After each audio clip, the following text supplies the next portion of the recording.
Hey everybody, this is a piece titled An Analysis of Russian Economy by Raya Dunayevskaya, written under the pen name of Freddie Forrest in The New International, published December 1942, January 1943, and February 1943.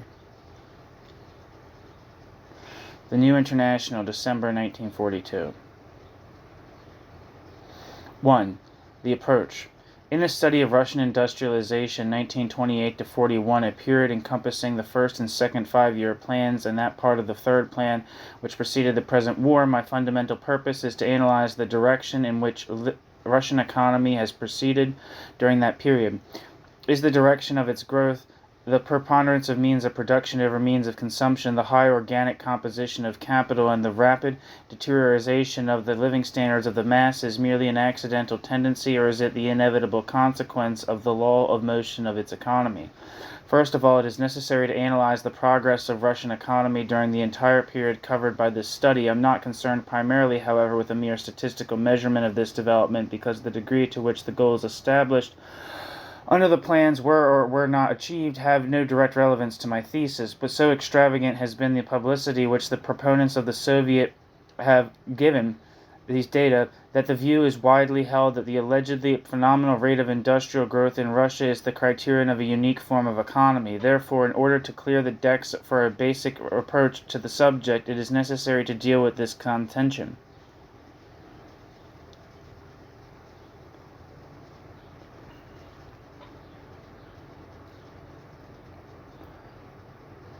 Footnote.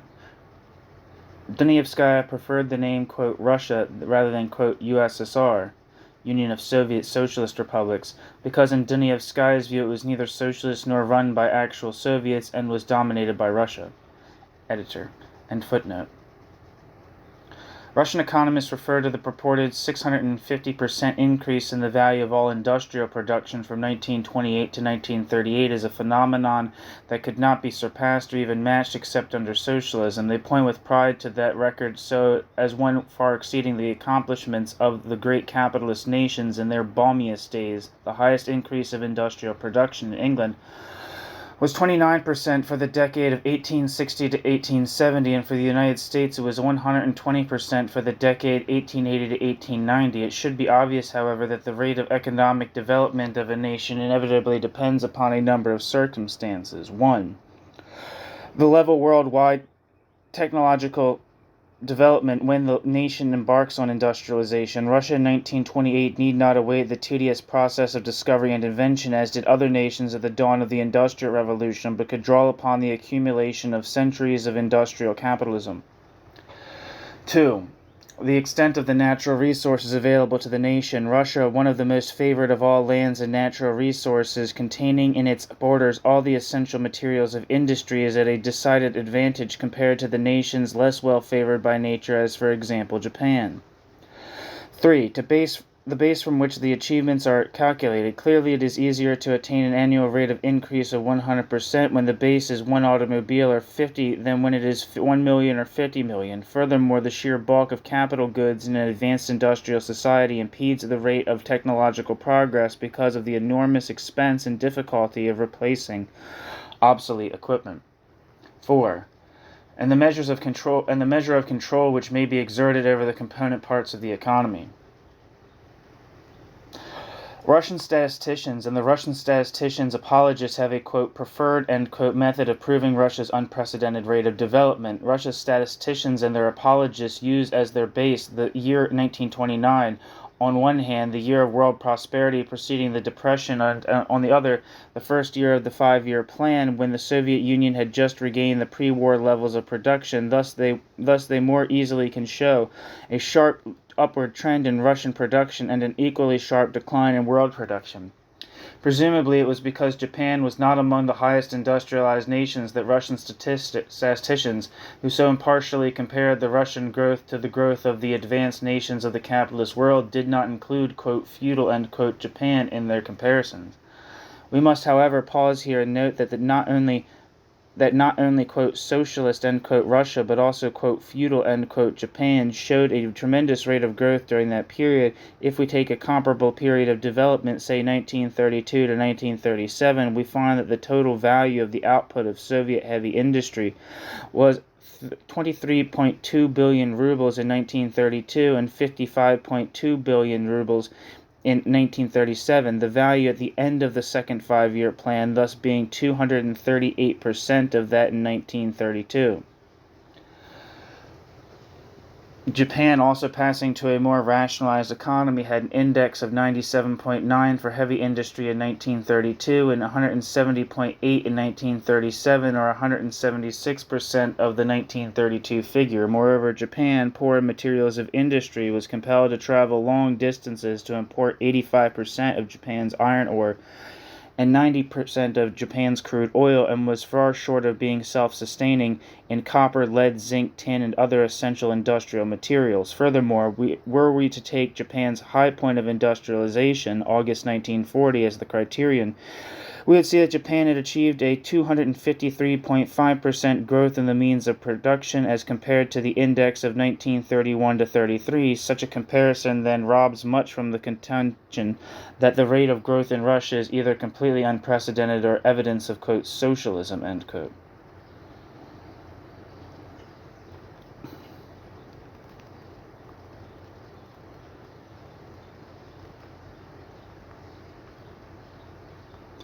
Footnote. There's a couple footnotes here. First footnote. Measurement of growth by value of output is of course an entirely spurious method, although, for reasons best known to themselves, the very commonplace with Soviet statisticians. Since later sections treat the subject of the inflated ruble at length, I shall leave criticism of this method aside for the moment. 15. For studies of Japan, see Industrialization of Japan and Manchukuo,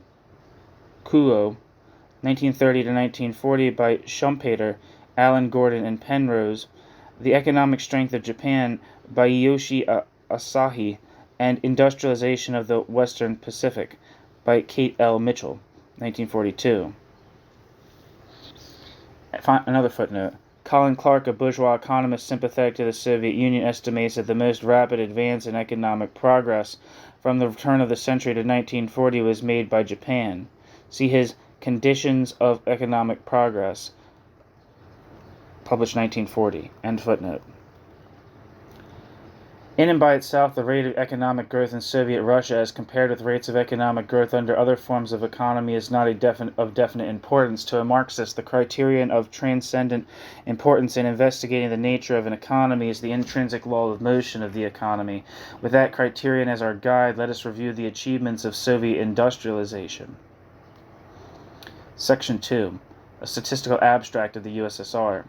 The only available index of total production in the USSR is that of the ruble value of all industrial output.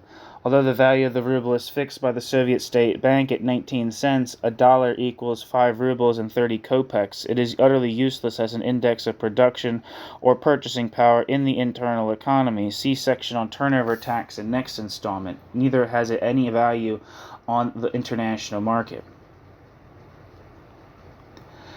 An index of total industrial production,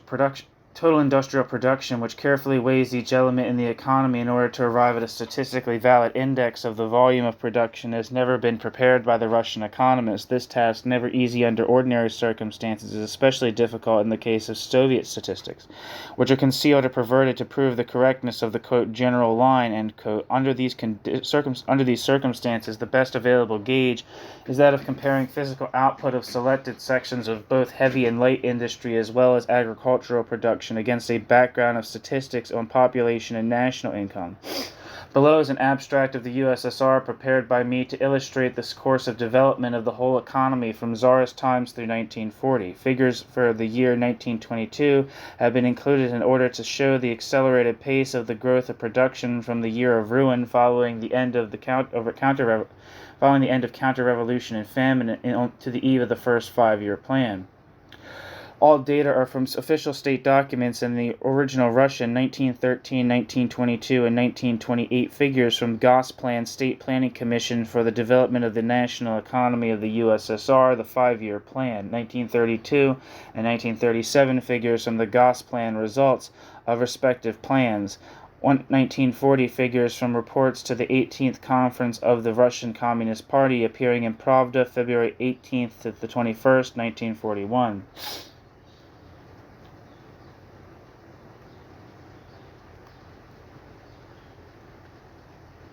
There's a chart here about different degrees of output for a whole host of consumer and industrial goods.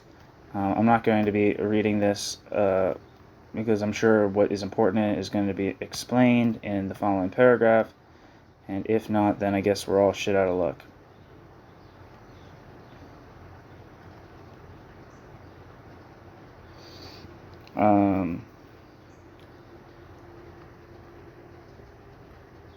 Footnote. This is not based on the unit which was used for previous years, since in 1933, for reasons best known to the Russian state and unrevealed to the public, a measure known as the, quote, biological yield, end quote, was adopted. This standard of measurement meant that grain is estimated on the stalks in the field before harvesting, and to a 10% deduction is allowed for waste. All agricultural economists, with the exception of the Stalinist, of course, agree that such an estimate does not account for actual waste. Professor Prokopovich discounts an additional 10% or a total of 20% for waste. Other bourgeois economists discount as high as 30 to 40%. However, this abstract reports official figures only.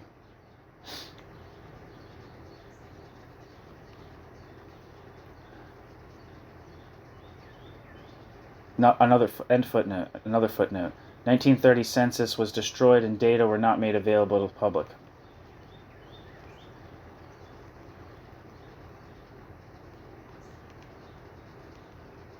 End footnote.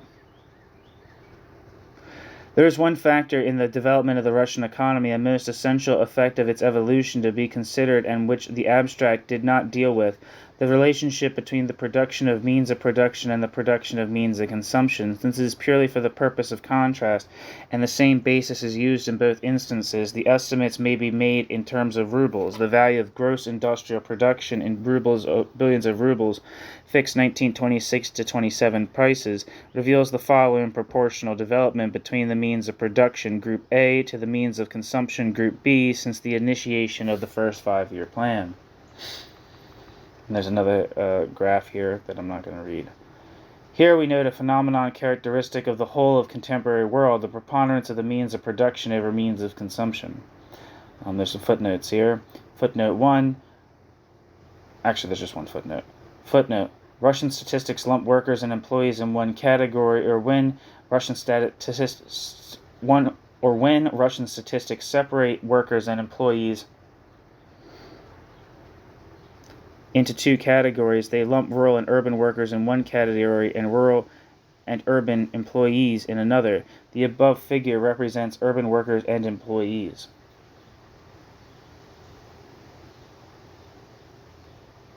End footnote.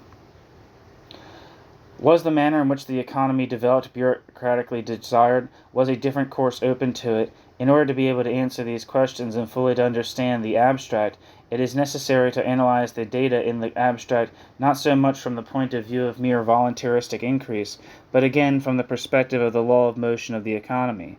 The volumetric comparisons will be considered only because they offer a clearer view of the direction in which the economic structure was evolving. With this as our perspective, we turn to the analysis of the individual plans.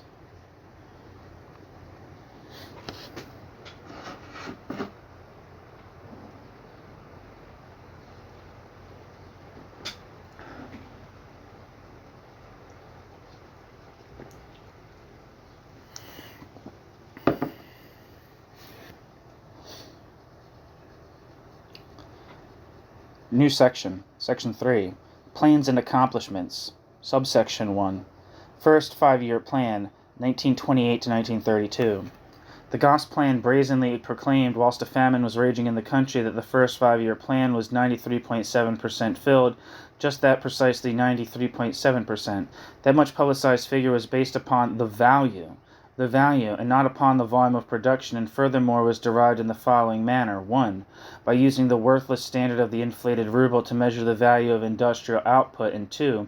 By vulgarly computing a, quote, average, end quote, between the, quote, 103%, end quote, overfulfillment of Group A to the 89%, end quote, fulfillment of Group B industries. There is, of course, no doubt whatsoever about the tremendous strides made in heavy industry during the period, but in no case does the value of output represent a true picture of industrial production, as can be seen from the following table of actual physical output of major items of heavy and light industry. And then it has a bunch of comparisons between planned and accomplished goals. And it's for means of production. So like electrification, petroleum, coal, iron, steel, tractors, lengths of railroads.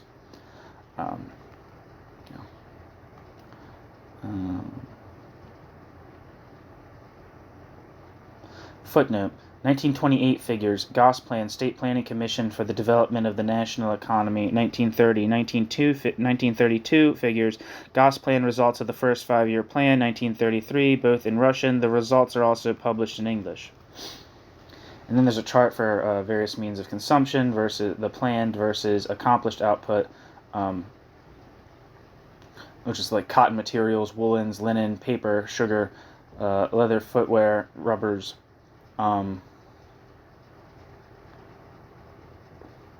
rubbers as in condoms, or is that something else?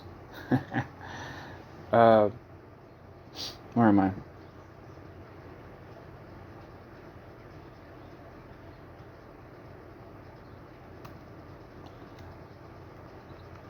As we can see from the above table, the actual production based on volume is far short of the 93.7 claimed as accomplished based on the value of production.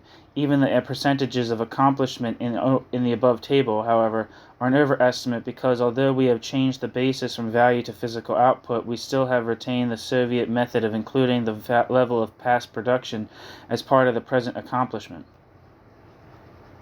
Footnote. The credit taken from the past performance is particularly ludicrous in the instance of the railroads. This was the only item which, for the year of ruin 1932, revealed a tremendous growth. This was due to the effective work of Trotsky, who was charged with responsibility for restoring railroad transportation. See Part 2, section on trade union dispute. End footnote. To illustrate what we mean, let us take the example of what happened to the railroads. 77,000 kilometers of railroad were in operation in 1928, and 90,000 were planned for the end of the first 5-year plan. Actually, 83.4 thousand kilometers were in operation in 1932. Since the 77,000 kilometers in operation before the plan was included in the, quote, accomplishment, end quote, the plan was, quote, 92.7%, end quote, completed. Obviously, there is something wrong with a method that considers performance before the plan as part of the accomplishment under the plan. The correct method of computation is to determine the percentage of actual increase to planned increase for the years covered by the plan and none other. The planned increase is 13,000 kilometers, of which 6.4 thousand were actually laid. Thus, the plan regarded the railroads as 39%, not 92.7% accomplished. Carrying this method through, we find the following to be the true percentages of actual increase compared to the planned increase.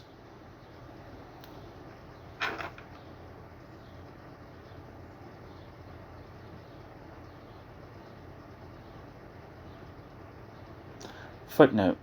The credit taken for past performance is particularly ludicrous in the instance of railroads. This was the only item which, for the year of ruin 1922, revealed a tremendous growth. This was due to the effective work of Trotsky, who was charged with the responsibility for restoring railroad transportation.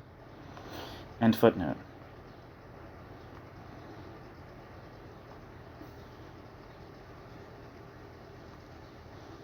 And here's another chart that I'm not reading. The above tables are a true balance sheet of the accomplishments of the first 5-year plan. Particularly poignant is the record of how the production of the means of consumption not only failed to meet its goal, not only showed no level not only showed no increase in production, but starkly reveals a decrease from even the 1928 levels. Moreover, the annual curve of production reveals that light industry was progressively deteriorating. There's another chart. It should also be remarked that neither the annual curve nor the percentage of fulfillment takes cognizance of the extremely large amounts of, quote, defectives, end quote, admitted to be as high as 30% in many instances. Although disposed of as trash, they are nevertheless quantitatively counted toward the, quote, fulfillment, end quote, of the plan. The best proof of the worthlessness of the standard of value output is that it not only fails to reveal the downward curve, but by inflation makes the reverse seem true. Thus, the gross output of articles of consumption is valued as follows in billions of rubles: 1928, 8.7, 1929, 10.8, 1930, 12.5, 1931, 14.9, 1932, 16.3. Needless to say, the drastic slaughter of livestock, greater than the decrease due to war, revolution, civil war, and famine 1914 to 1920, was likewise not taken into account in arriving at the glorious, quote, 93.7%, end quote, completion of the plan. After all, the decrease in livestock was quote, no part, end quote, of the plan. Neither was it part of the plan, and this is of the essence of things, to achieve the relationship of production of means of production to articles of mass consumption, which resulted as a matter of fact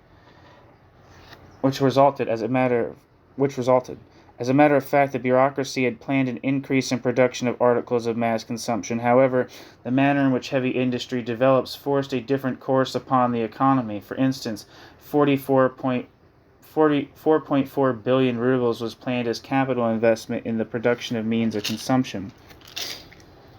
However, only 3.5 billion were expended. This failure is even greater than appears on the surface because in the intervening years of 1928 to 32, the ruble experienced further inflation. For the moment, we leave that feature aside in order that our attention will not be diverted from the actual course of the development of the means of production. There was the necessity of producing machinery with the most modern technique. The low productivity of Russian labor conflicted with the high productivity of international labor. Consequently, the reality of the world market and world prices constantly forced the state to increase the amount of capital investments going into the production of means of production. At the end of the period, planned capital investments for this end, which were to have been 14.7 billion rubles and were to have achieved a, quote, balance, end quote, between the production of means of production and that of means of consumption, were actually 21.3 billion rubles, with a concomitant reduction in capital investments in the production of means of consumption. This resulted in a complete reversal in the planned relationship between Group A and Group B industries. This relationship was to be further aggravated by the progress of the second plan, although the announced purpose of the plan was, quote, to achieve a yet better improvement in the living standards of the masses, end quote.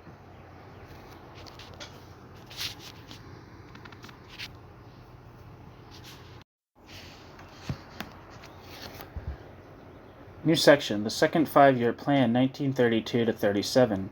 In the final year of the second five-year plan, the controlled press published no announcement from the Gosplan in regard to the state of completion of the plan. The press was busy in describing in glowing language the witch hunt and the state was staging, the infamous Moscow frame-up trials. It took over 2 years for the Gosplan to regain its voice. In 1939, it pronounced the second five-year plan to have been successful and timely accomplished. The, quote, timely, end quote, referred to the year 1937, although no explanation was made of the overly belated pronouncement. Let us scan the results comparing the actual with the planned increase. There's a chart here with the footnote that says planned figures computed from Gosplan, the second five-year plan for the development of national economy of the USSR, accomplished figures computed from Gosplan. Results of the second five-year plan, 1939, both in Russia. There is no English edition of the results. There is one of the plans, but it varies considerably from the figures in the Russian edition. End footnote. I'm not going to read this whole chart because that would be extremely tedious. The lamentable showing in the production of articles of mass consumption was again contrary to the original plan. The 17th Congress, which approved the second plan, specified that there should be a, quote, more rapid rate of development in the production of manufactured articles of mass consumption, not only in comparison with the first 5-year plan, but also in comparison with the rate of development of the production of means of production during the second 5-year plan period, end quote.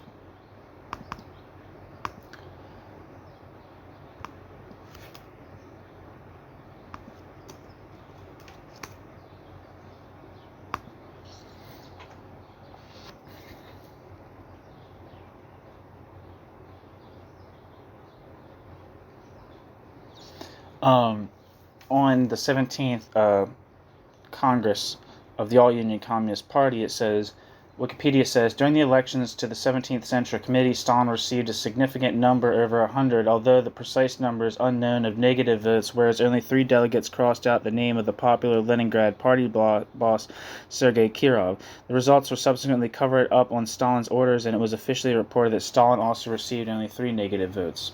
During the Congress, a group of veteran party members approached Kirov with the suggestion that he replace Stalin as the party leader. Kirov declined the offer and reported the conversation to Stalin. In public, Stalin was acclaimed not merely as the leader of the party, but as a towering universal genius in every human sphere. All his former opponents spoke approvingly of him, other than Leon Trotsky, who had been exiled in 1929 and pledged their total support to the party line. In his speeches to the 20th Party Congress, Nikita Khrushchev reported that, quote, of the 139 members and candidates of the Central Committee who were elected at the 17th Congress, 98 persons, i.e., 70%, were arrested and shot, mostly in 1937 to 1938, end quote.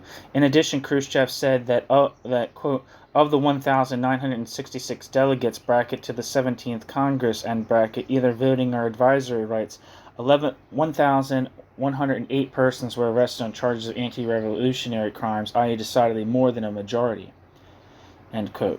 Khrushchev. At the Congress, Rabkin was dissolved and its functions passed to the Sovnarkom's People's Control Commission. The agenda of the Congress was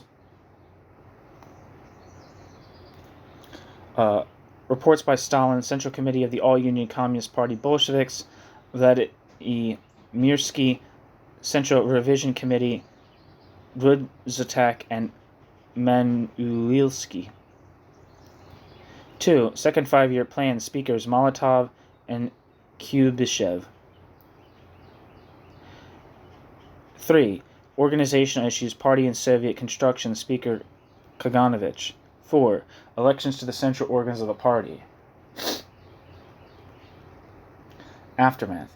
After the results of the 17th Party Congress on the 1st of December 1934, Sergei Kirov was shot and killed by Leonid Nikolaev.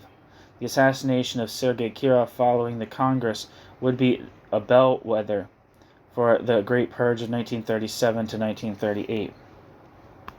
Back to the text.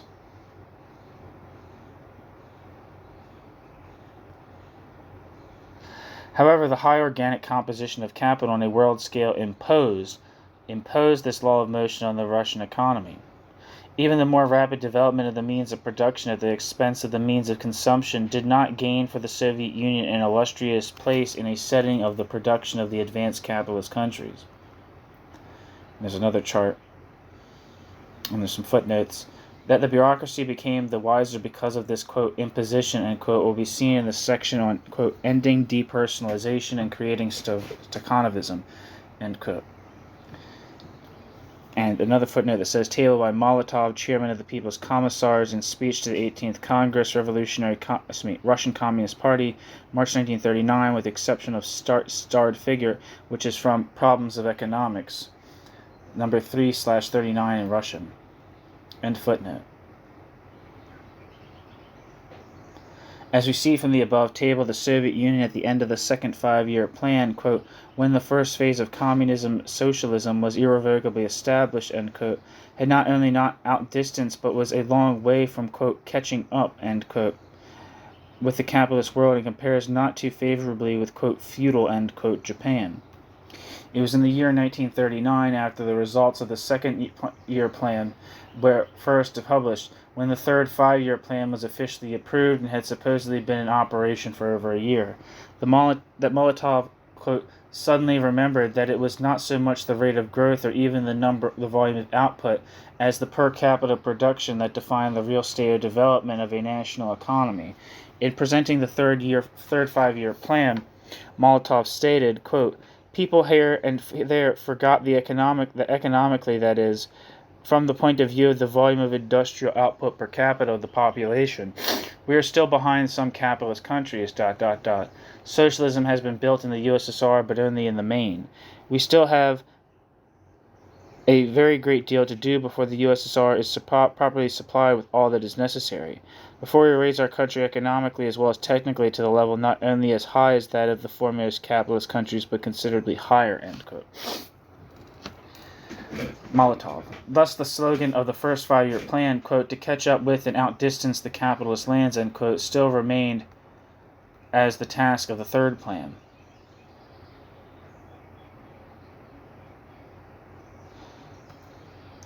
Section 3. Third five-year plan and labor productivity. The press followed up Molotov's discovery that in the matter of per capita production, Russia was still far behind the advanced capitalist countries by systematic, quote, revelations, end quote, of the low productivity of Russian labor. Industry. The organ of the Commissariat for Heavy Industry reported in its issue of March 24, 1939, that for a capacity of 1,000 kilowatt hours, the USSR employs 11 people, but for a similar capacity in Europe and America, only 1.3 people are used. The official organ proceeded to say that the example cited is not the exception but the rule, that for instance, when an electric plant in South Amboy, New Jersey is compared with a similar plant in the USSR, it is found that whereas in America 51 people are used to run the plant, 480 or 9.5 as many people were used in Russia. Planned Economy, in the Journal, in the Planned Economy's issue of December 1940, emphasized that despite Stakhanovism, a Russian coal worker produces 370 tons, whereas in Germany the worker averages 435 tons, and in the USA 844 tons.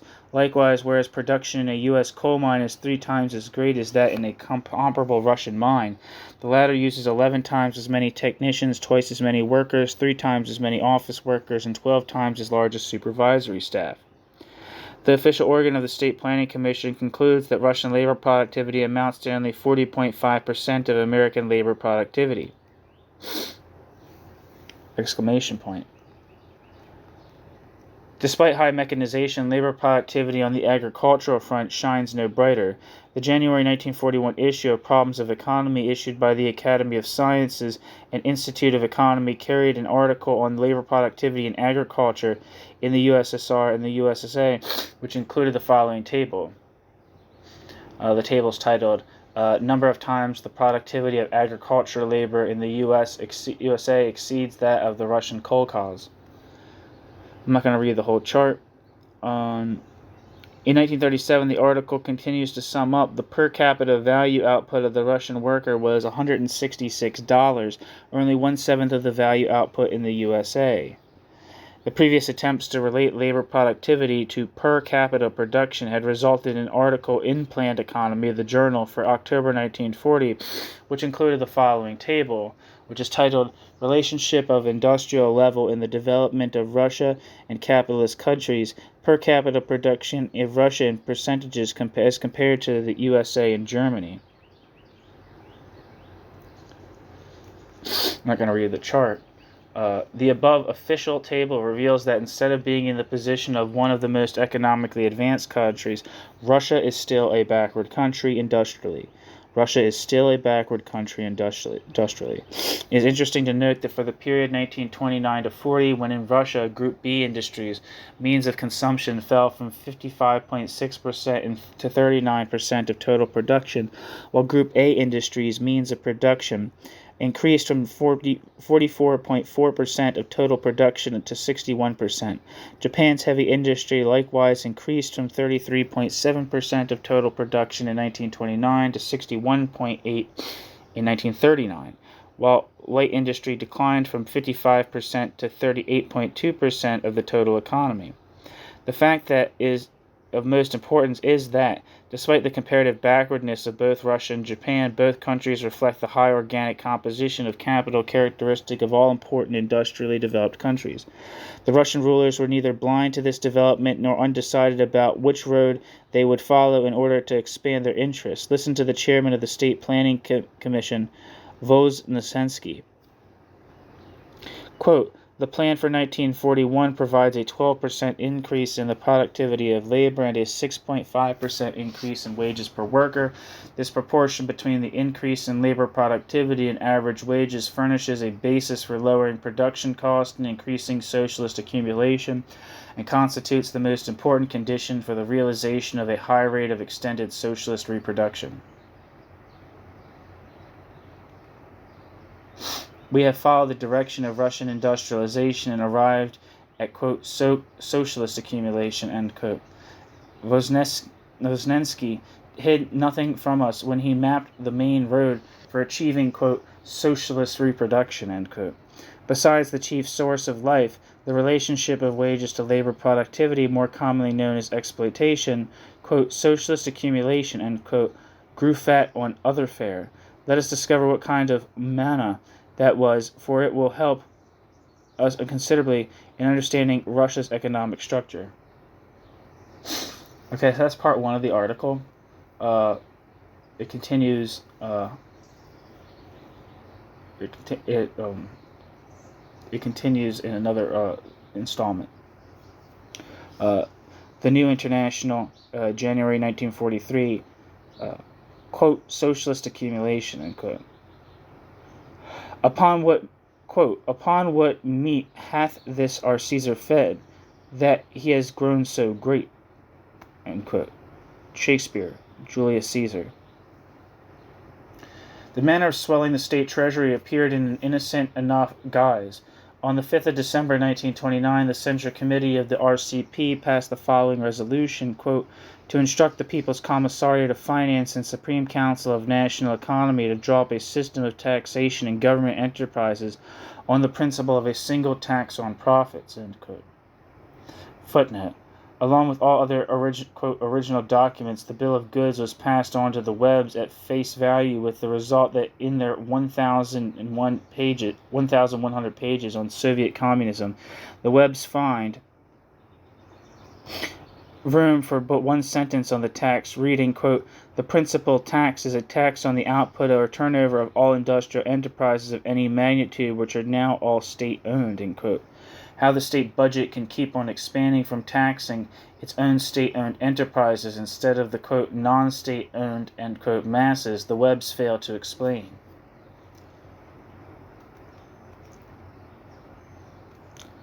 End footnote. Quote, the single tax on profits, end quote, turned out to have two sections. One, a tax on profits which comprised 9 to 12% of the state budget, and two, a turnover tax which comprised 60.80% of the state budget.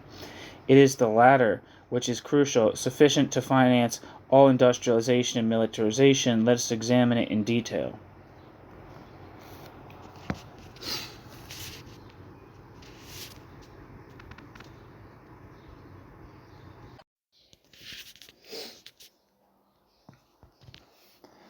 New section, the, quote, socialized, end quote, state budget or turnover. The turnover tax is a tax applied to all commodities at the point of production or immediately upon acquisition of the goods by the wholesaler. The wholesaler pays the tax direct to the state treasury before selling goods to the retailer, who in turn pays the tax before selling it to the consumers. However, there is absolutely no doubt that the burden of the tax is passed on to the consumer masses, since the law obliges the retailer to include the tax in the sales price of the commodities. Contrary to the usual sales tax, which is a fixed percentage of the base price of the commodity, the turnover tax is a fixed percentage of the total sales value of merchandise, including the amount of tax. This means that whereas a 90% sales tax raises the price of merchandise 90%, a 90% turnover tax increases the sale price tenfold. Here is how the turnover tax affected the sales price in various instances. With a tax of 20%, the price increases by 25%. With a tax of 40%, the price increases by 2/3. With a tax of 50%, the price increases twofold. With a price of 75%, the price increases fourfold.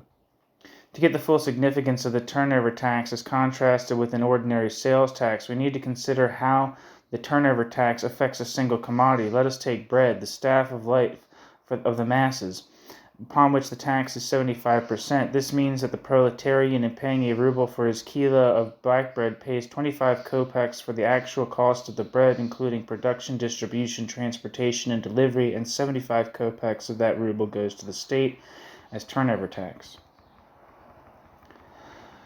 The tax is very unevenly spread, falling light on the means of production, heavy on articles of mass consumption, which are the very, quote, meat, end quote, of the tax. The tax on essential products of heavy industry seldom goes as high as 10%. We contrast this with the average rate of 82.8% on agricultural products, and recall that a turnover tax of that percentage will increase the sales price nearly sixfold.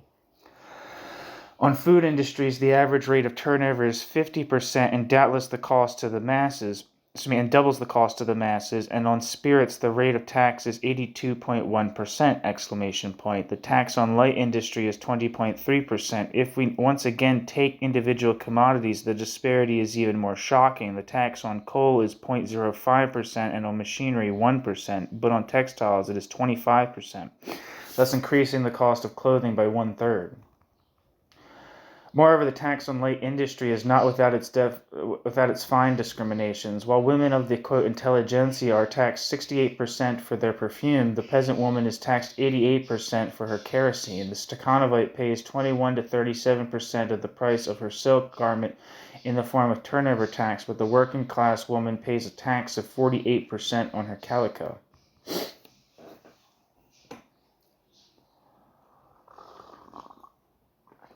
Biggest of all taxes is the turnover tax on bread and agricultural produce. When the turnover tax was first introduced in 1930, a considerable increase in the state revenue immediately resulted, but it emerged as nothing short of a, quote, socialist victory, end quote. In 1935, when rationing was abolished and the price of foodstuffs leaped up, thus the turnover tax from all agricultural produce sold to the population rose from 4.34 billion rubles in 1930 to 24 billion rubles in 1935. By 1940, it was 35 billion, or 20% of the entire budget! Marx once said that, quote, the only part of the so-called national wealth that actually enters into the collective possession of modern peoples is their national debt, end quote. Never was this truer than in the case of Russia, where the whole cost of industrialization and militarization has been borne by the people through that ingenious scheme known as the turnover tax, which provides 79% of the total state revenue in 1937. Of the 178 billion rubles in the state budget in 1940, 106 billion came from the turnover tax, a, quote, socialized, end quote, form of need of financing the plans. The, quote, national wealth, end quote, grew from 19 billion rubles in 1931 to 178 billion in 1940. The per capita national income increased from 25 rubles in 1928 to 198 in 1937. But the real wage of the proletariat decreased to half of what they were in 1928.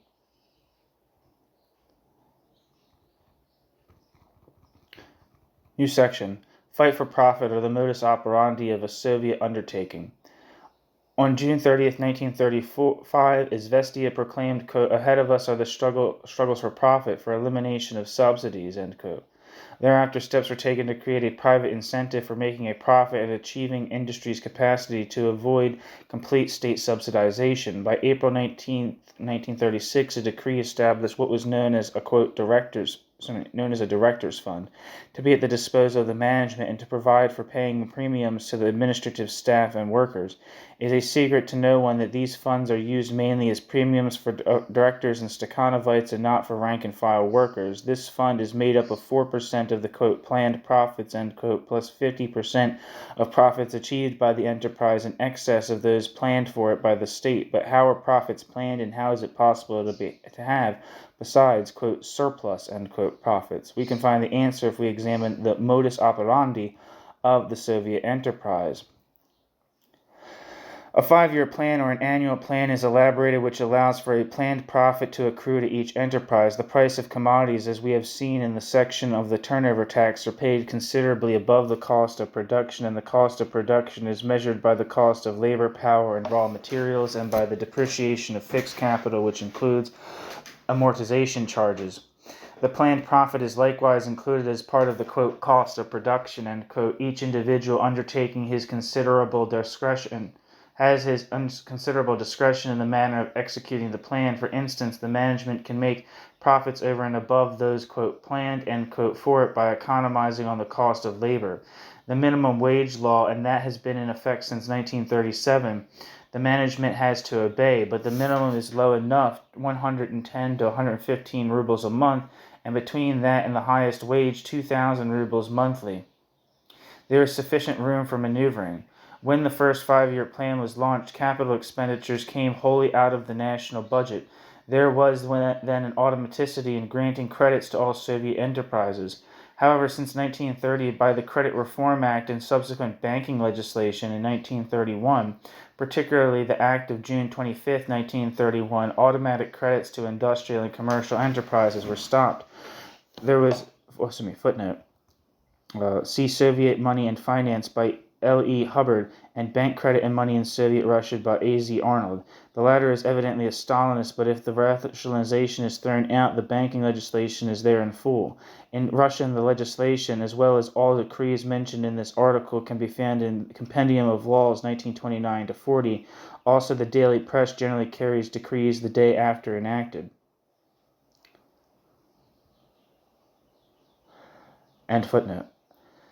There was introduced what was known as the, quote, ruble control, end quote. That is to say, the undertakings were to be conducted on principles of cost accounting as in any money economy. A working capital was given them, and they were to function unassisted by bank credit. Where credit was necessary, it was extended to only those whose credit was good. Thus, there was created an incentive to, quote, fight for profit, end quote, and a control was established over the industrial and commercial enterprises by the banks, which saw to it that the slogan, quote, fight for profit, end quote, was achieved, with the threat of having the enterprise declared, quote, bankrupt, end quote, and taken out of the hands of the management. By February 1941, Voznesensky could report to the Russian Communist Party conference, quote, the profits of socialist industry are increasing from year to year. The net profit of the plant industry rose to nearly 14 billion rubles in 1940, end quote. The gross profits were considerably above the figure of 14 billion, as the profit tax to the state treasury for the year amounted to 21.3 billion. The achievement of these profits was in turn helped not a little by the mode of functioning of the enterprises. Since it is state-owned, a Soviet enterprise is considered to be, quote, socialist property, end quote. However, the worker in it does not, quote, share the profits, end quote, whereas the, quote, enterprise, that is, the management, is permitted to accumulate funds from the planned profits and from the amortization charges. In 1940, 32.5% of capital outlays came from these sources. This permitted the diversion of the state budget for national defense without upsetting the funds for industrialization. Defense expenditures jumped from 3.5 billion, or 8.9% of the entire budget in 1933, to 56.1 billion, or 32.4% of the entire budget in 1940. Although state investments in the national economy more than doubled in volume since 1933, they were only 25.1 billion in 1933 and were 57.1 billion in 1940. They dropped in ratio to total expenditures from 60.8% to 1933 to 33% in 1940.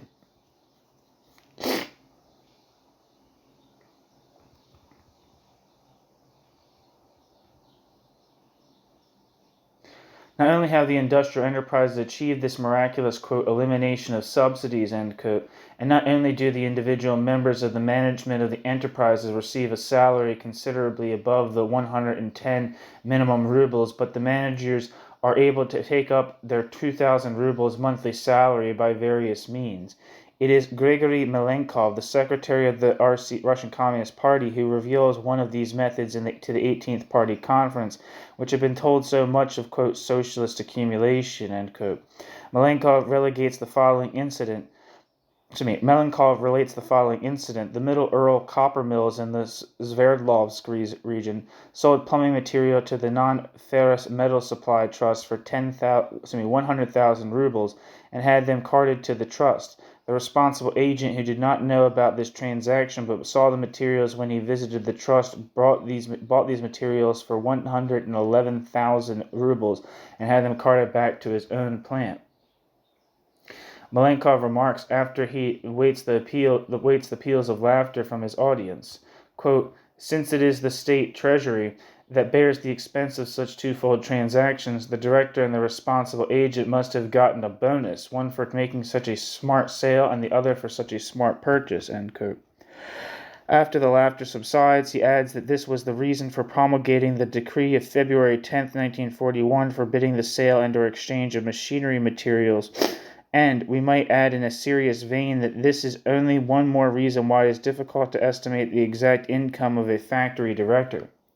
His basic salary is 2,000 rubles monthly.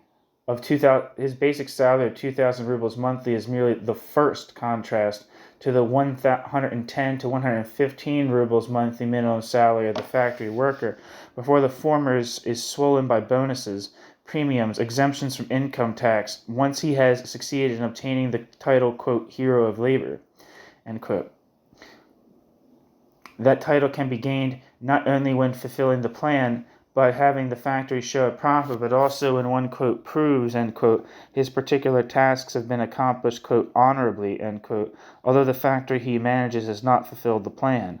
No wonder details of the latest income taxes revealed such unbridgeable, quote, differentiations, end quote, as earnings above 300,000 rubles a year, when the, quote, average, end quote, annual income is 3,467 rubles.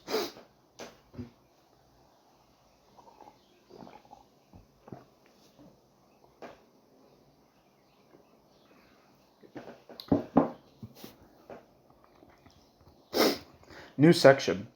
The Economics of Russian Agriculture, 1928 to 1941. Thus far we have been on the industrial front only, where we have been led from industrialization to extended reproduction and have two handmaids. And have seen how two handmaids, the turnover tax and profit motive, helped socialist accumulation grow fat. What about the agricultural front? Are the same factors at work here? What is the economy of Russian agriculture, and what is its law of motion? Let us study the development of Russian agriculture since the initiation of the first 5-year plan. By the end of the second 5-year plan, the Russian state declared the land was collectivized to the extent of 99.6% and the peasantry to the extent of 93.6%.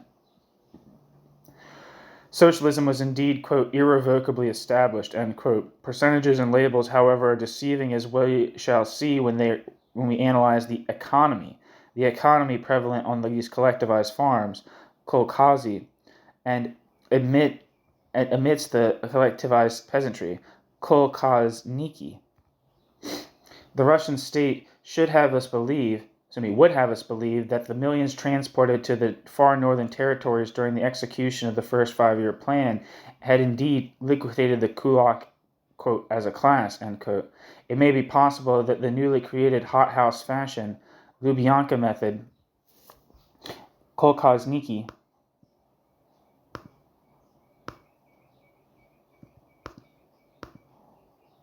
were made of a different psychological mold than were the kulaks, but the economic demand was the same, a free market.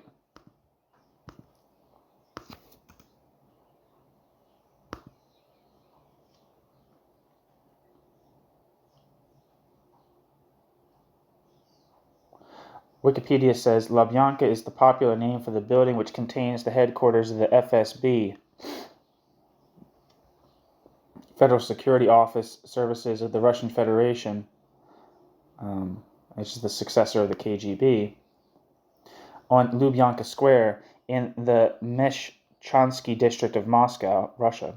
It is a large neo-Baroque building with a facade of yellow brick designed by Alexander V. Ivanov in 1897 and augmented by Alexei Shushev from 1940 to 1947. It was previously the national headquarters of the KGB. Soviet hammer and sickles can be seen on the building's facade.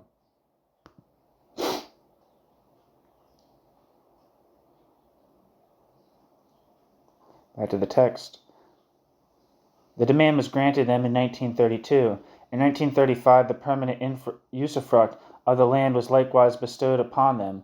And finally, and of most recent vintage, is the appearance and publicity attendant upon the birth of the millionaire Kolkhazi. What does this prosperity? Does this prosperity embrace the quote?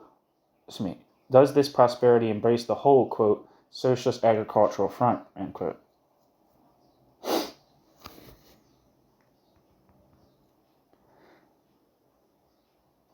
New section: the world crisis and the Russian famine, and a subsection: the world market and the Russian agricultural crisis. Quote, enrich yourself, end quote, had been the slogan while the NEP was still in effect. This slogan the kulak rightly adopted as his own. Since the state did not pay him sufficient for his grain to achieve this enrichment, there was no inducement to produce a large marketable surplus.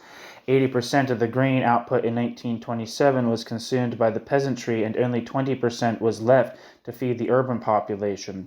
This contrasted poorly with the period prior to World War I, 1909 to 1914, when the peasantry consumed 63% of the grain and 37% of the total constituted the marketable surplus. Therefore, although the urban population was growing, there was less for it to eat. Moreover, 60% of the marketable surplus in 1927 was concentrated in the hands of kulaks, who constitute a mere 6% of the peasant population. While Stalin proclaimed that it was, quote, nonsense, end quote, to call the NEP capitalism, and Bukharin declared that it was possible to reach socialism, quote, at a tortoise pace, end quote, the kulak had concentrated the greater part of the marketable surplus and refused to turn that over to the state. Forced collectivization was resorted to. Forced collectivization achieved 78.2% collectivization of the total area under crops by the end of the first 5-year plan, instead of the 17.5% originally envisaged by the plan. Forced collectivization wrought such havoc that harvest declined from 83.5 million tons in 1930 to 70 million tons in 1931. The attempt of the bureaucracy to erase all past mistakes and encouraging NEPist accumulation as a, quote, step towards socialism, end quote, by an absolutely dizzy speed and, quote, collectivization, end quote, found its match in the equally terrific thoroughness with which the peasantry proceeded to slaughter its animals. When the plan was officially declared, quote, completed, end quote, here is what had happened to the livestock. And there's a brief chart, so I will read this chart. There's a chart between of millions of head, of 35 million horses in 1928, there was 19 million horses in 1932. There was 70 million large-horned cattle in 1928 and 40 million large-horned cattle in 1932. There was 146 million sheep and goats in 1928 and 52 million sheep and goats in 1932. There was 26 million pigs in 1928 and 11 million pigs in 1932. If we take the 1928 figure as 100%, we get the following indices for 1932. For horses, 54.6%, cattle, 57.7%, sheep and goats, 35.4%, pigs, 44.6%! Exclamation point. The havoc on the agricultural front was aggravated by the reality of the world market, which would not permit Russia to tear itself out of the vortex of world economy and build, quote, socialism in one country, end quote. The world crisis adversely affected the price Russian agricultural produce could command on the world market. If we take 1928 to be 100, prices on the world market dropped by 67.2%, and on agricultural produce, which is what Russia wished to sell in order to buy machinery, they dropped to 45.5%. Tractors which were not manufactured rapidly enough in Russia to take the place of the draft animals slaughtered could not be bought in sufficient quantity because of lack of capital. The disorganization on the agricultural front was accompanied by a famine that stalked throughout the Soviet land. Millions died. Subsection 2. The effect of the Russian famine on the population. Despite the fact that on the one hand their own statistics of decline in harvest and slaughter of cattle point to catastrophic conditions, and on the other hand the fact that the bourgeois journalists in Russia saw to it that the world heard of the famine, the state has denied the existence of famine in 1932 to 33. Just as a side note, I believe, what's his name, Mark Harrison? It might be Mark Harris. I can't remember if it's Harrison or Harris. But he's like a big economic historian of the Soviet Union. And in one of his talks, he talked about how even when in the 1960s, it's very clear now that there was a famine in this period. But even in the 1960s, people were still very clear about the extent of it and if it happened. Now it's very well known. He talked about that in some lecture he gave. Anyway, apparently even the bureaucracy did not know what a toll of lives the famine had taken by 1937. They ordered a census taken to prove that, quote, life had become gayer, end quote. According to the plan, the census should have proved the existence of a population of 180.7 millions, but the data census takers brought back told a vastly different story. Despite the fanfare that heralded the census, the data was never made public. The census was declared, quote, defective, end quote, and another census was ordered for January 1939 to find the missing millions. The 180.7 millions, quote, planned, end quote, for 1937 were based on the 3 million yearly growth in population characteristic of the period 1922 to 1928. On the basis of the 39th census, the 1939 census should have recorded a population of approximately 186 million. However, the accepted 1939 census revealed the population to be 170.5 million. No explanation was made as to the discrepancy in the figures, but much publicity was given to the 15.9% increase over the 1926 census disclosed by the 1939 census. No explanation was made of the discrepancy between the planned figures and those found actually living. This 15.9% increase, however, is not reflected in each age group and thereby hangs a tale of confirmatory evidence of the famine in 1932. The age group up to 7 years does not reflect the general 15.9% increase. Instead, it records a 1.6% decrease. Moreover, and this makes the decrease even more appalling, the age group in the 1926 census to which this age group is compared was itself an abnormally small part of the population, since the birth rate was below normal and infant mortality above normal in the period 1919 to 1922. Some demographic catastrophe must have occurred in the years when, quote, socialism was irrevocably established, end quote, to result in a decline in an age group that is contrasted to one born in the period of civil war and famine. The Stalinist statisticians, for reasons best known to themselves, did not deign to break this age group into single years, and we cannot therefore tell whether the decree was both to infant mortality or to an abnormally low birth rate. But what is absolutely clear from the official statistics is that the, quote, socialist, end quote, year 1932 to 33 stands out in black relief even against the famine year of 1919 to 1920. That the regime was able to survive such a catastrophe is no small measure due to the reality of the world crisis. Whereas the world crisis on the one hand aggravated the internal situation in Russia by upsetting its financial plans, it had on the other hand likewise induced such combustible situations in each of the capitalist countries that none of these governments dared take advantage of the internally weak Soviet Union to the extent of attacking its borders.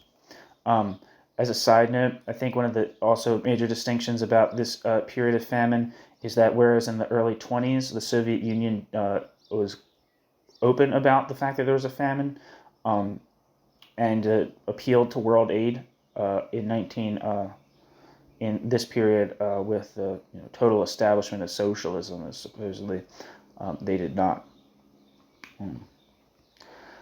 In the Soviet Union itself, the powers that be felt the discontent of the village. The tops accused the rank and file of being, quote, dizzy from success, end quote. Retreat was the order of the day. The village was granted the open market, never having had the courage of its own convictions. The bureaucracy gave the free market its benediction. April 1932, edict of the CC of the RCP and of the Presidium of the Soviet government, and the free market was pronounced to be a, quote, collective farm market, end quote. Thus was the exchange process made, quote, kosher by a ukaz of the quote, socialist state. I think ukasa is like a decree. On a side note, that reference earlier to Dizzy from Success is a famous piece by Joseph Stalin titled Dizzy with Success, which talks about, kind of like tries to displace blame for excesses during collectivization to grassroots implementers, and not to the state, not to the upper layers of the state hierarchy. At least that's how I remember. I read Dizzy with Success by Stalin at some point, but that's how I remember it. I might be misrecollecting, but just so you know that Dizzy from Success is like an explicit reference to something. New section, not a subsection, a section. The free market on the countryside. 40% of the grain output goes to the state in the form of compulsory deliveries of purchases at a price fixed by the state. Another 20% of the grain crop is given for the use of the MTs, machine tractor stations, and to tractor drivers. Over half of the remaining 40% is consumed by the peasant population itself, leaving 15 to 20% of grain production as the marketable surplus. Variations in the price of grain depending upon the buyer were tremendous. For example, 100 kilograms of rye sold in 1933 at these widely different prices. Delivery price to the state, 6 rubles and 5 kopecks. Rationed price, rye flour, 25 rubles. Commercial price, rye flour, 45 rubles. Kolkhoz price, January, 58 rubles, Moscow region. The open market price, which is some ninefold that of the state price, is inducement enough to the kolkhozniki. Although the free market it called the collective farm market, the collective supply only 15% of the agricultural commodities on the market, whereas 85% is supplied by the peasants, collectivized or individualized thus. Produce of kolkhozy sold by kolkhozy, 15%. Produce of kolkhozy sold by kolkhozniki, 45%. Produce of the kolkhozniki's own livestock and allotments, 30%. Produce for independent peasants, 10%. An insight into both the prohibitively high prices on the market and of the inflation of the ruble can be gained from the fact that in 1934, open market turnover was valued at 14,000 million rubles in current prices, whereas the country's total agricultural produce that year, calculated in 1926 to 27 prices, was valued at 14,600 million rubles. Exclamation point. It is therefore not surprising that in 1935 the sale in the open market of less than 20% of the marketable surplus yielded a greater sum of money than the sale of 60% of the marketable surplus to the state and state organizations. And there's a chart here in millions of rubles. Income from the compulsory deliveries to state, 7,370 million rubles. Income from decentralized collections, 1,344 million rubles.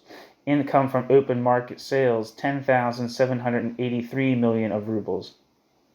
Because of this extreme difference between open market sales and sales to the state, 25% of the whole money income, 10,783 million rubles out of 43,646 million rubles of the kolkhozniki, and the whole means not only what they earned in the kolkhoz, but also outside earnings in factories off-season, was derived from the open market sales. Moreover, the kolkhozniki need not submit any turnover tax to the state. At the 18th Congress of the RCP, held in March 1939, it was stated that the free market turnover of the foodstuffs in 1938 was valued at 24,399 million rubles, or 15% of the total value of all retail trade, including public feeding.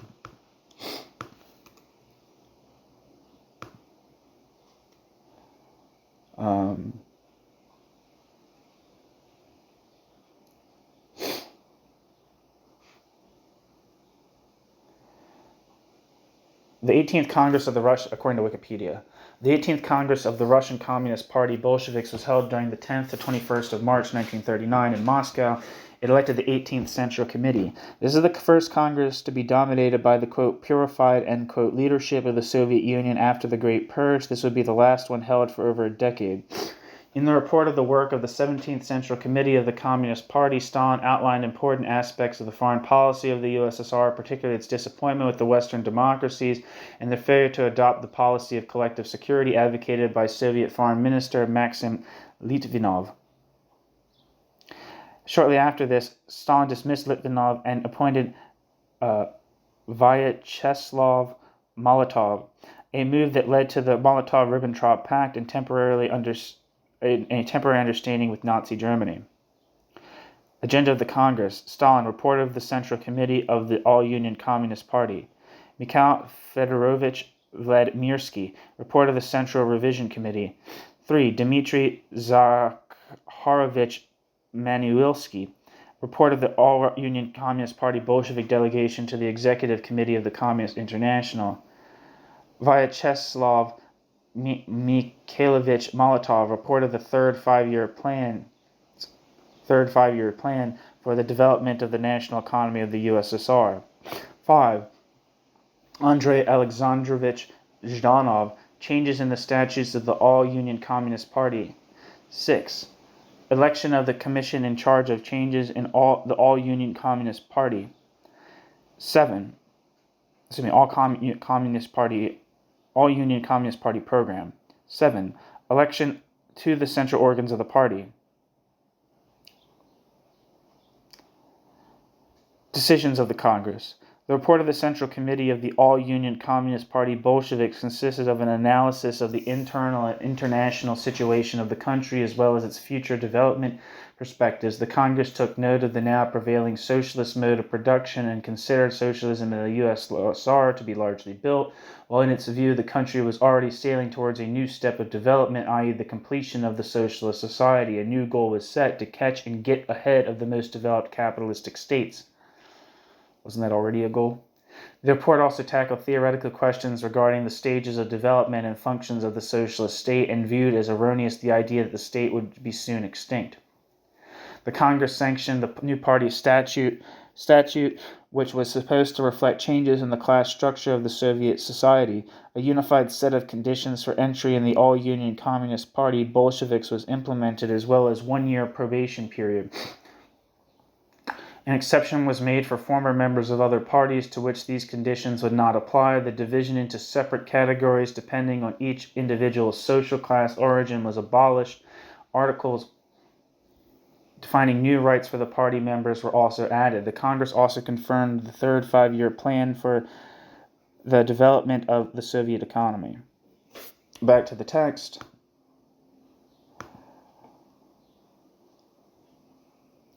However, this does not mean that the actual commodities sold approach that percentage. Because the prohibitively high price on the open market and the inflated ruble, the value output, as we have seen above, give no indication of the physical output. Small wonder that the newly created kolkhozniki jealously guards an old institution, the free market. Section 3. Private property in the kolkhozy, millionaires and paupers. The free market was not the only conquest of the village.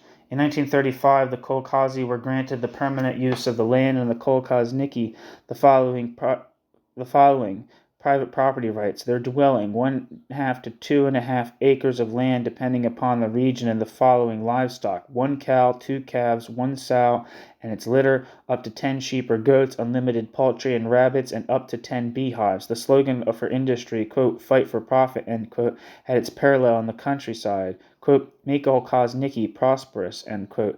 Since all produce of his private property was his, and the sale of it on the open market was unencumbered by a turnover tax, the kolkhoznik began to pay a lot of attention to the care of his own small plot of land, where he carried on diversified farming.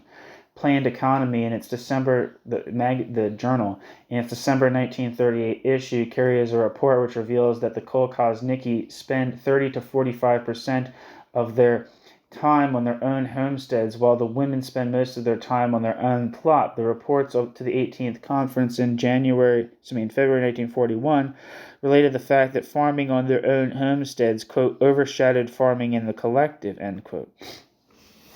Exclamation point. Despite the trumpeted 99.6% collectivization, there is the extent to which private property is developed. Although the kolkhozy own 79.2% of the area under crops, they own only 17.6% of all cows, 30.4% of sheep and goats. On the other hand, the kolkhozniki, who own a mere 3.3% of the area under crop, own as high as 55.7% of all cows and 40% of all sheep and goats. Individual private peasants cultivate only 5.2% of the land under crops, but only own 12.1% of drought horses, 16.9% of cows, and 13% of sheep and goats. Contrast this to the the state farms, which are owned and managed by the state, like the factories, which control 12.3% of the area under crops, but own only 9.8% of the cows and 16.6% of the sheep and goats. The sovkhozy possess only as many productive cattle as are owned by the workmen and employees who live in the country and who are responsible for sowing 1.1 million hectares of land. Besides these legitimate claims, that is, those recognized by the state, the People's Commissar of Agriculture reported in May 1939 that the following surplus allotments were found to exist illicitly as private property: 778,000 hectares among kolkhoz members, 203,000 hectares among private peasants, 432,000 hectares among workers and employees and other non-members living in agricultural districts.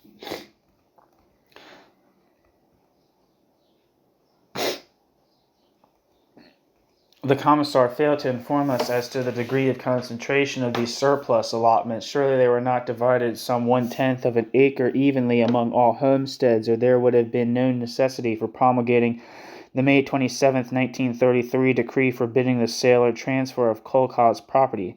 That decree also made it obligatory for kolkhoz members to work a minimum of 60 to 100 days a year, depending upon the region, in order to be entitled to kolkhoz membership. Kolkhoz membership, however, does not mean being an equal among equals. No, among the kolkhoz members there are millionaires and there are paupers. This is a fact, notwithstanding the praise of the millionaire kolkhozy and the Russian press, as if their existence signifies the realization of the slogan, quote, "Make all kolkhozy prosperous."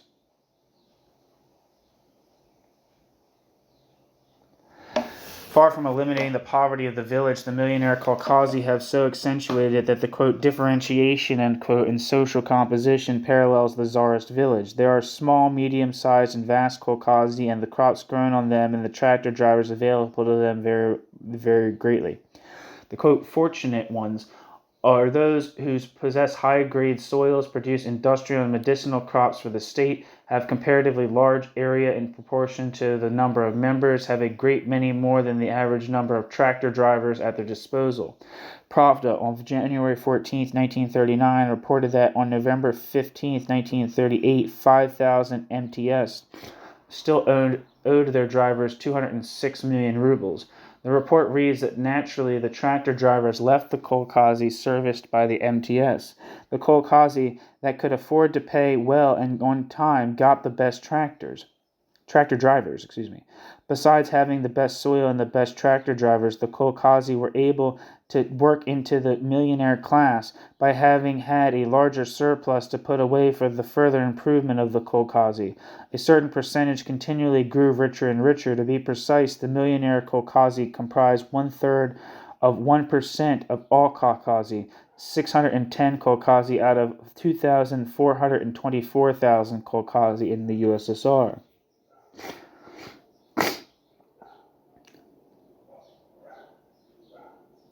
In extreme contrast to this handful of millionaire kolkhozy are the pauper kolkhozy, which are 20 times as numerous as the millionaire ones. They constitute 6.7% of the kolkhozy and earn annually 1,000 to 5,000 rubles. The overwhelming majority, 75% of the kolkhozy, are medium-sized and earn about 60,000 rubles annually. This means only 172 rubles per member. The enormous extremes prevail in the distribution of farm products as compensation for labor, as well as in farm wages. In 1937, 8% of all Caucasia allotted less than 1.5 kilograms of grain per labor day to each worker. Over 50% gave up to 3 kilos, 10% distributed 7 to 15 kilos, and again 1/3 of 1% allotted over 15 kilos. It must be emphasized that the Labor Day is not a calendar working day, but a piece rate unit according to various categories of skilled and unskilled labor. A field hand's working day is, quote, worth 1/2 a labor day, and a tractor driver's day is worth 5 labor days. Moreover, a labor day does not command the same price in all regions, as can be seen from the following table.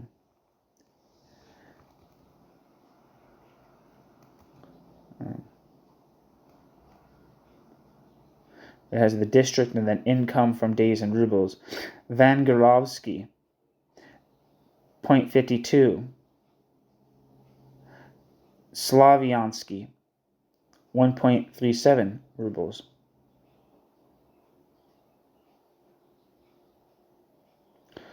Vanovsky, 0.42.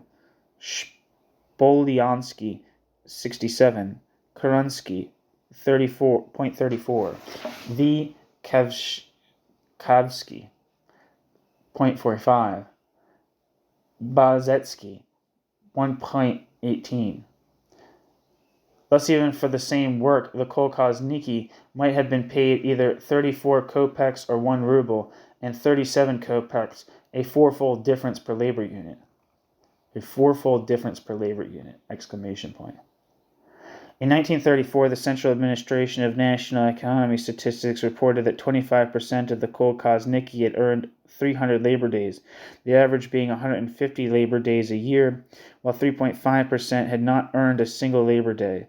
The other extreme to this polarization of wealth is told in Pravda on the 17th of January 1939, which reports that a single collective peasant family in the Soviet cotton-growing region of Uzbekistan had earned 22,000 rubles. These, quote, differentiations, end quote, we must bear in mind, are within the kolkhoz.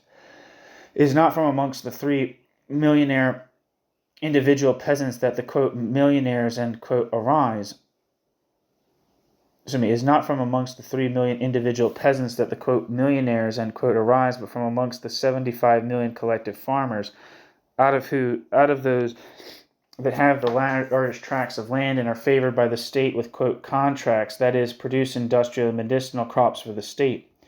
As we have seen, the state gets approximately 40% of the gross crops of the kolkhozy through obligatory deliveries, taxes, and payments for use of tractors and combines. Of the surplus reverting to the kolkhozy and kolkhozniki, there is economic base for both millionaire and pauper members. Section 4. Mechanization and unemployment in the countryside. Unemployment has been officially declared abolished ever since 1930. However, such a bourgeois agronomy specialist as Sir Johnny Russell, director of the Rothamsted Experimental Station, declared after his visit to Russia in 1937 that the number of workers per hectare of land was some 2 to 4 times as many as would be used in England, and that most probably only half the agricultural population of Russia was necessary to run production efficiently. That despite the fact that between 1928 and 1938, 22.8 million individuals left the farms and peasant population declined by 20%. That Russia is still overwhelmingly a peasant country, 67.2% of the total population still rural, was revealed by the 1939 census. Of the 114.6 million rural inhabitants, 78.6 million are peasants. Are all these millions still necessary to agricultural requirements despite the extent of mechanization?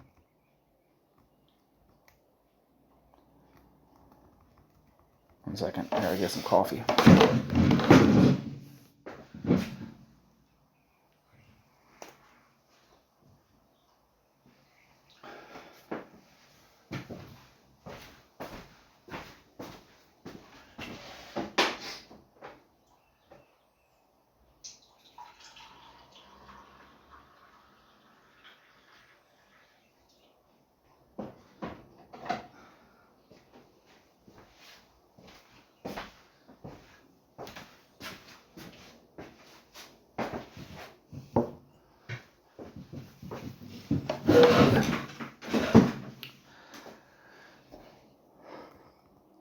The Russian state prided itself on the transformation.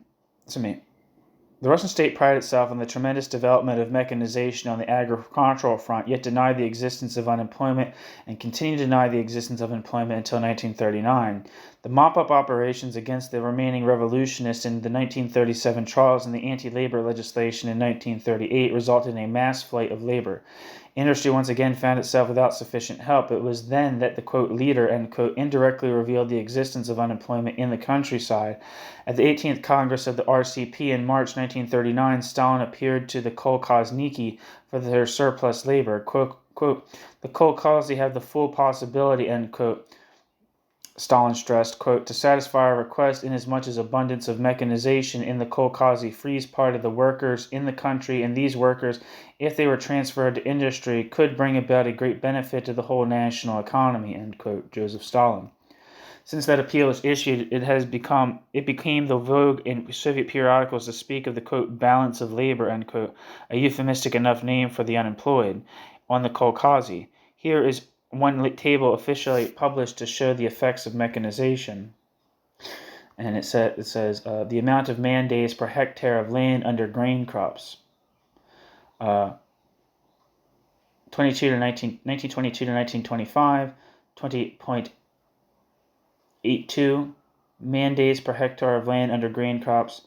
1933, 12.3 hectare of land under man days. 12.3 man days per hectare of land under grain crops. And in 1937, 10.55 man days per hectare of land under grain crops. Here we see a full 50% decrease in the need for manpower on the farm. Still more directly, unemployment is attested to in the December 1938 issue of Planned Economy, which published the following interesting table regarding the proportion of labor resources that took part in kolkhoz work.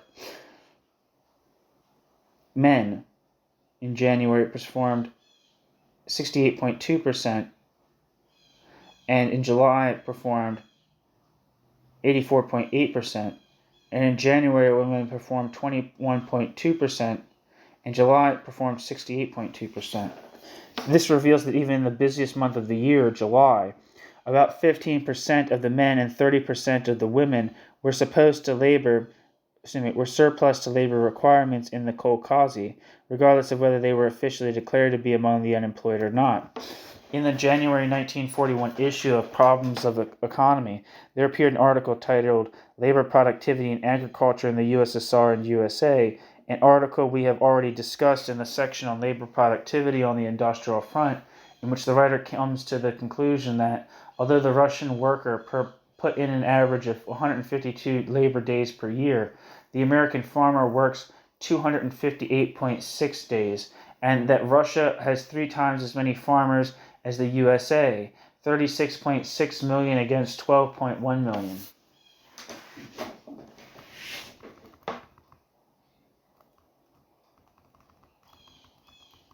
However, no amount of discussion about the quote, balance of labor, end quote, in the kolkhozy, no scientific proof that much of labor was surplus to agricultural requirements, not even the appeal of the, quote, leader himself, proved powerful enough to move the peasants off from this half-acre plot of land and willingly gave himself over to the factory regime. It was then that the state enacted the October 2nd, 1940 decree creating the state labor reserves. The decree made it obligatory for the kolkhozy and city Soviets to give up 1 million youths between the ages of 14 and 17 for compulsory vocational training. After 2 years of training for the 14 and 15-year-olds and a bare 6 months for the 16 and 17-year-olds, the youths had to work in the state for 4 years at the prevailing rate of wages.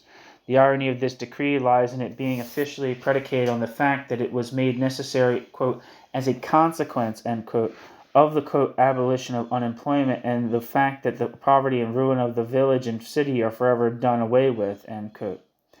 And, quote, therefore, end quote, there were no people, quote, quietly forming a constant reserve of manpower for industry, end quote.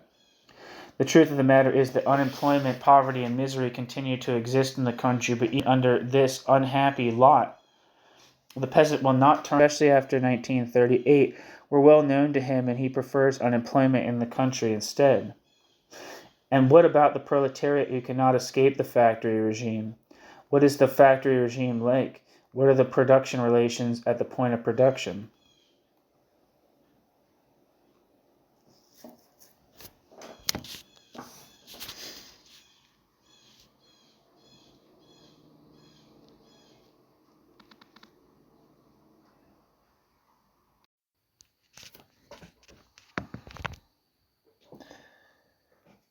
The New International, February 1943. Quote, social classes in Russia, end quote. Our study of the Russian economy would be barren of any social significance were we not to examine the production relations characteristic of the mode of production. Stalin said that there were no classes in the Soviet Union, quote, in the old sense of the word, end quote. Let us see. Social classes are defined by the role they play in the process of production. What places do the, quote, classless, end quote, groups known as the proletariat and the intelligentsia occupy in the economic system that still retains the name of the Union of Socialist Soviet Republics? Who runs the economy? Whose lifeblood cements and expands it? Who benefits from it? In order of their origin, let us analyze the evolution of the, quote, social groups, end quote, during the 5-year plan. The 5-year plans, plural. Section 1. The proletariat. Subsection 1. The worker and the law. Throughout the life of the first and second 5-year plans, labor fluidity was great. The trial of the, quote, Trotskyist, Bukharinist, fascist wreckers, end quote, only served to heighten the workers' restlessness, and not merely the fluidity of labor turnover, but the actual flight of labor away from the city assumed disastrous proportions. To try to check this development of a decree of December 28, 1938, introduced labor passports. This decree had no teeth in it because the worker was not the least intimidated by the threat of being fired for a day's absence. Since he could always get another job but could not quit his job without giving a month's notice, the worker very often took advantage of the fact that coming late 20 minutes made him a truant and caused his dismissal. On June 26, 1940, quote, as a consequence of the current international situation, end quote, the 1938 decree was greatly, quote, elaborated, end quote. The 1938 decree forbade the worker to leave his job. Truancy and other infractions of the law were punishable by 6 months, quote, corrective labor, end quote, labor in the factory, that is, with a 25% reduction in pay. 1 second.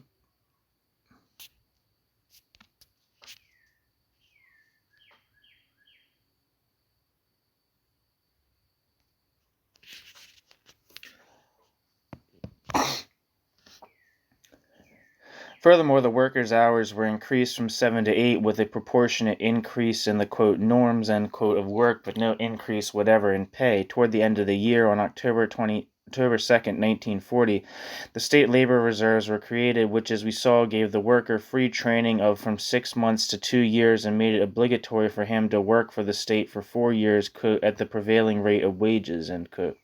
But even these draconian anti-labor laws did not succeed in making of the Russian wage slave a slave of old, an integral part of the means of production. The Russian worker found all manner of means to circumvent the legislation.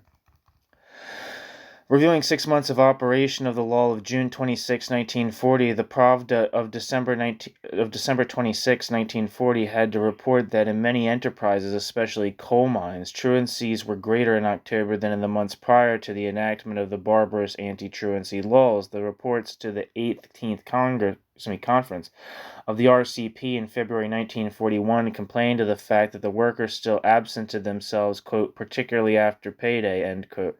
And on the 16th of April 1941, 2 short months before the invasion of Germany, Schwernick, head of the so-called trade unions, reported to the 11th plenum of the Central Executive Committee of the Trade Unions that 22 to 32% of the workers still do not accomplish their minimum, quote, norms. Furthermore, workers of the same category get different wages in different factories, sometimes even in the same factory, and worst of all, quote, evils, end quote, some factories continue to pay on the basis of experience rather than the basis of the piecework system.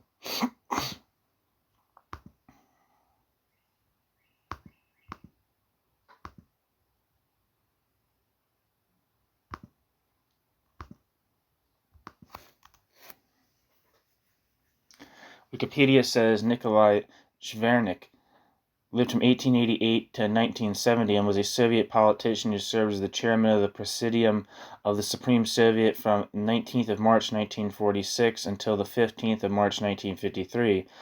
Through the titular Soviet head of state, Shvernik had less power than Joseph Stalin as chairman of the Council of Ministers of the Soviet Union.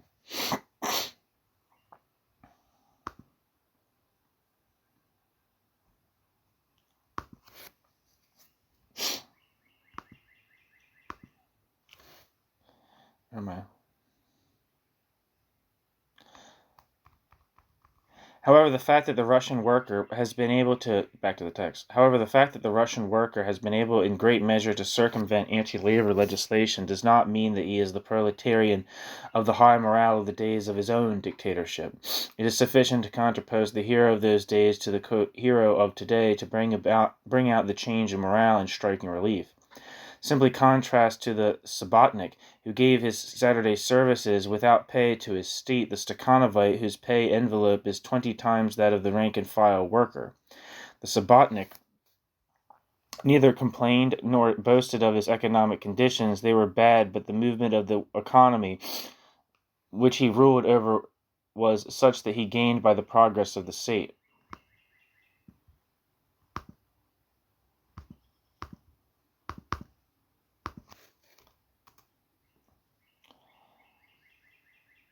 Wikipedia says,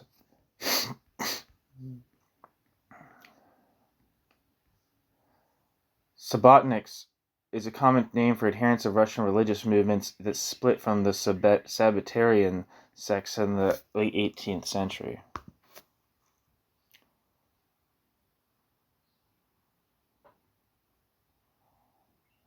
I don't know if that's referring to the same thing. Anyway, back to the text. The Subotnik neither complained nor boasted of his economic conditions. They were bad, but the movement of the economy which he ruled over was such that he gained by the progress of the state. Then by 1928, production had gained its pre-war level. The workers' wages were 125% of that level. The Stakhanovite boasts of his pay envelope and complains to the state of the disrespectful attitude toward him on the part of the, quote, ignorant, rank-and-file workers who preen themselves of their proletarian origin, end quote. When the first 5-year plan was launched, the enthusiasm of the workers for the plan was so high that during the first year, all norms set by the plan were overfulfilled. The bureaucracy saw the blue in heaven and raised the slogan, the 5-year plan in 4. But then the trade unions and shop committees were still functioning and collective labor agreements were enforced both in state institutions and at those private concessionaires that still existed, such as the Lena Goldfields.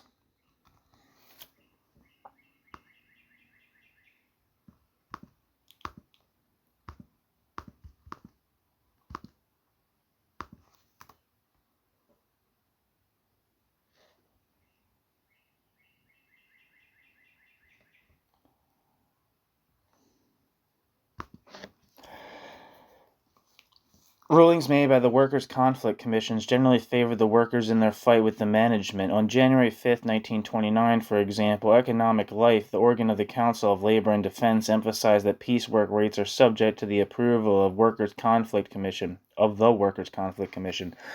but that the responsibility for fulfilling the financial program rests exclusively with the management. That issue of the publication reports also that it is an ordinary occurrence for a worker dismissed by the management to be reinstated by the labor inspector. When the worker, however, found that agricultural prices had soared so high that his salary could not even cover the purchase of sufficient food, his enthusiasm subsided and production lagged far behind the plans. Immediately the state struck out against him. On January 24th, 1929, a decree was promulgated making workers responsible for damaged goods. In 1930, it became obligatory for a factory director to insert into the worker's paybook the reasons for his dismissal. That same year, the labor exchanges were instructed to put the workers who left their jobs on their own initiative on a, quote, special list, end quote, read blacklist, and deprive them of unemployment compensation.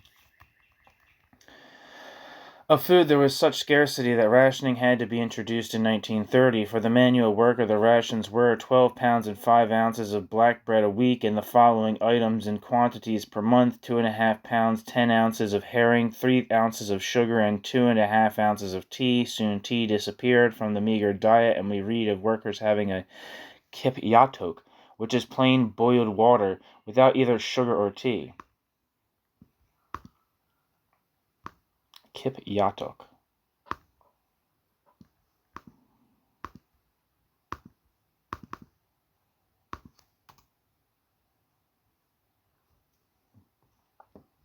Not seeing anything on Google. Meanwhile, unemployment had been declared officially to be non-existent, and unemployment insurance was actually abolished. The workers' ration card was transferred to the hands of the factory directors. The workers became restless. The rate of labor turnover in 1930 was 152%, but the slogan of, quote, the 5-year plan in 4, end quote, was not changed. The controlled press voiced criticism of the trade unions and blamed the trade unions for not seeing it that the workers fulfilled their, quote, norms, end quote. In 1932, it was decreed that the worker could be fired for a single day's absence without permission.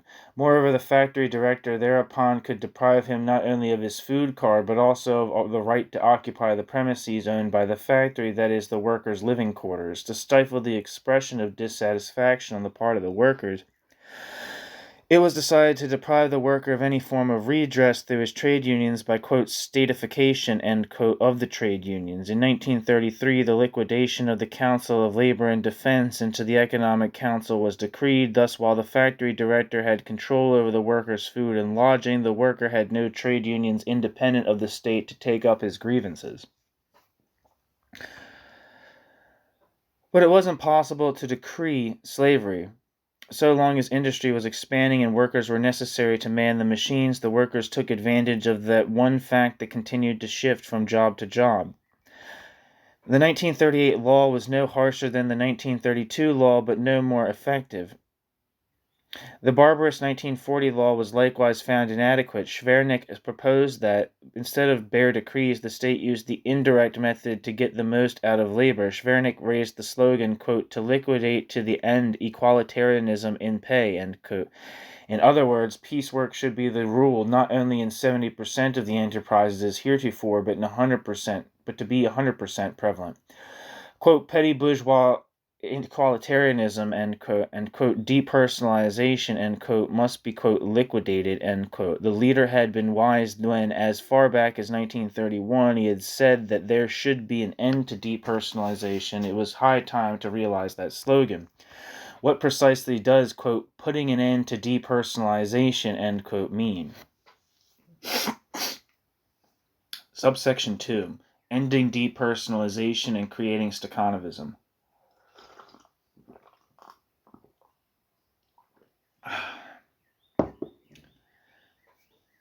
Although the state is the owner of all means of production, is the overall employer, every state enterprise must procure its own labor force, and there is keen competition between individual enterprises because 1.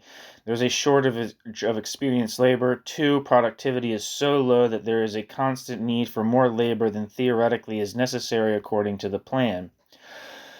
For instance, the first 5-year plan called for an increase of laborers to 15.7 million. Actually, 22.8 million laborers were used even to achieve the unattained production plans. Living quarters in the city became unbearably overcrowded, but the famished peasants continued to flock to the city in millions, so that a large reserve army of labor was finally created.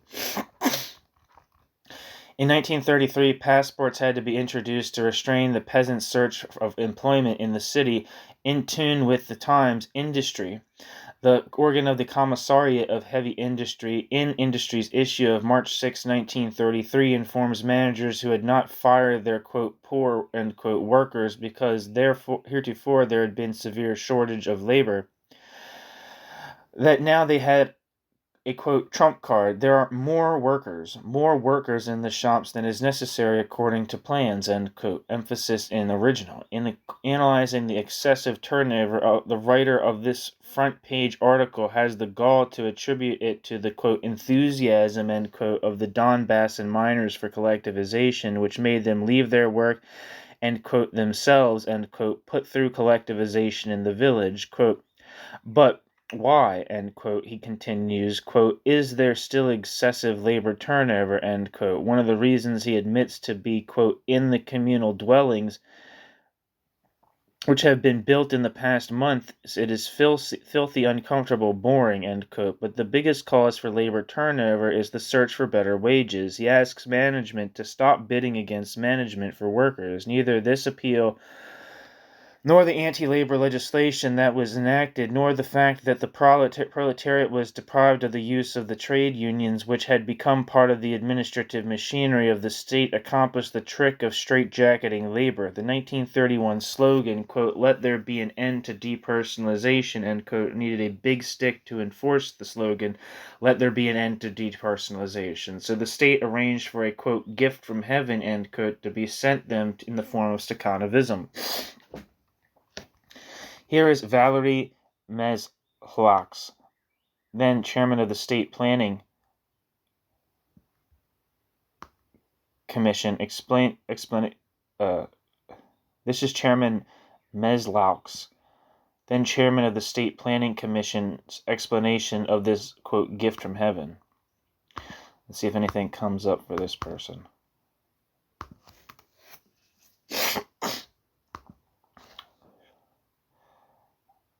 Valery Mezhlak lived from 1893 to 1938 and was a government and party official in the Soviet Union during the decades of the 1920s and 1930s. He is best remembered as the chairman of the State Planning Committee Gosplan from 1934 to 1937. Valery Mezhlak became a victim of Stalin's Great Purge and was executed on July 29, 1938. He was posthumously rehabilitated in 1956.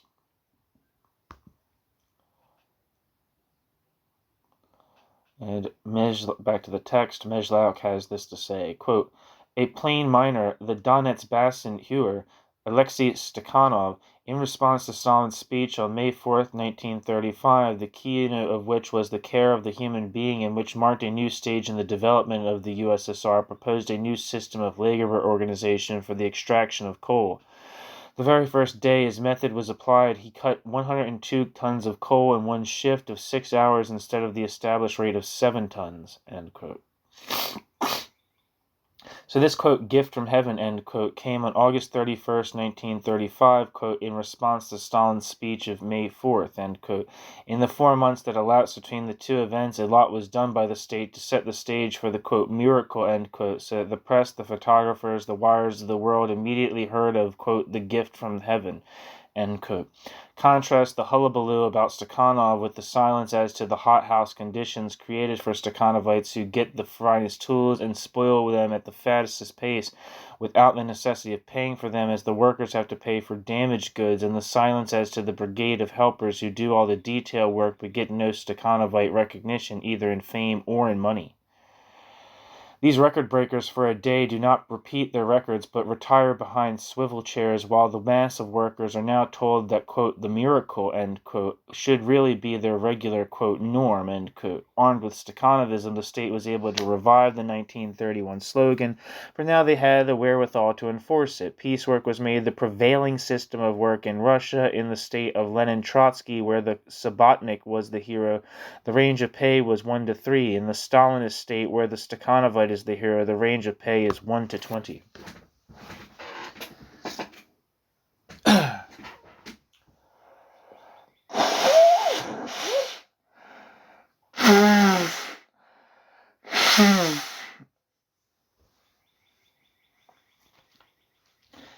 Subsection 3. Enduring rationing and producing luxury goods. Ending depersonalization and creating this extreme differentiation in pay had its corollary in ending rationing and producing luxury goods, for the rise in pay would have meant nothing to the Stakhanovites if they could not put it to use. It is interesting, therefore, to note that whereas production of articles of mass consumption kept little pace with the demand for them, the production of luxury goods leaped almost to the miraculous heights achieved in the production of means of production goods. The tremendous increase in realized output of luxury goods contrasts sharply to the very slight increase in articles of mass consumption. Let us look at the luxury goods list first. So that watches in 1932 increased from 65,000 to, in 1936, 558,000. Gramophones increased from 1932 from 58,000 to 1936, 337,000. Cameras, 1932 saw 30,000 cameras, and 1936 saw 557,000 cameras. 1932 saw silk go from 21.5, I guess, thousand, or I guess 21,000, I guess is what it says, to 512,000. Even the Perfumery Trust, headed by the cultured N.A. Litvinov, showed a great increase. Let's see if anything comes up for this person.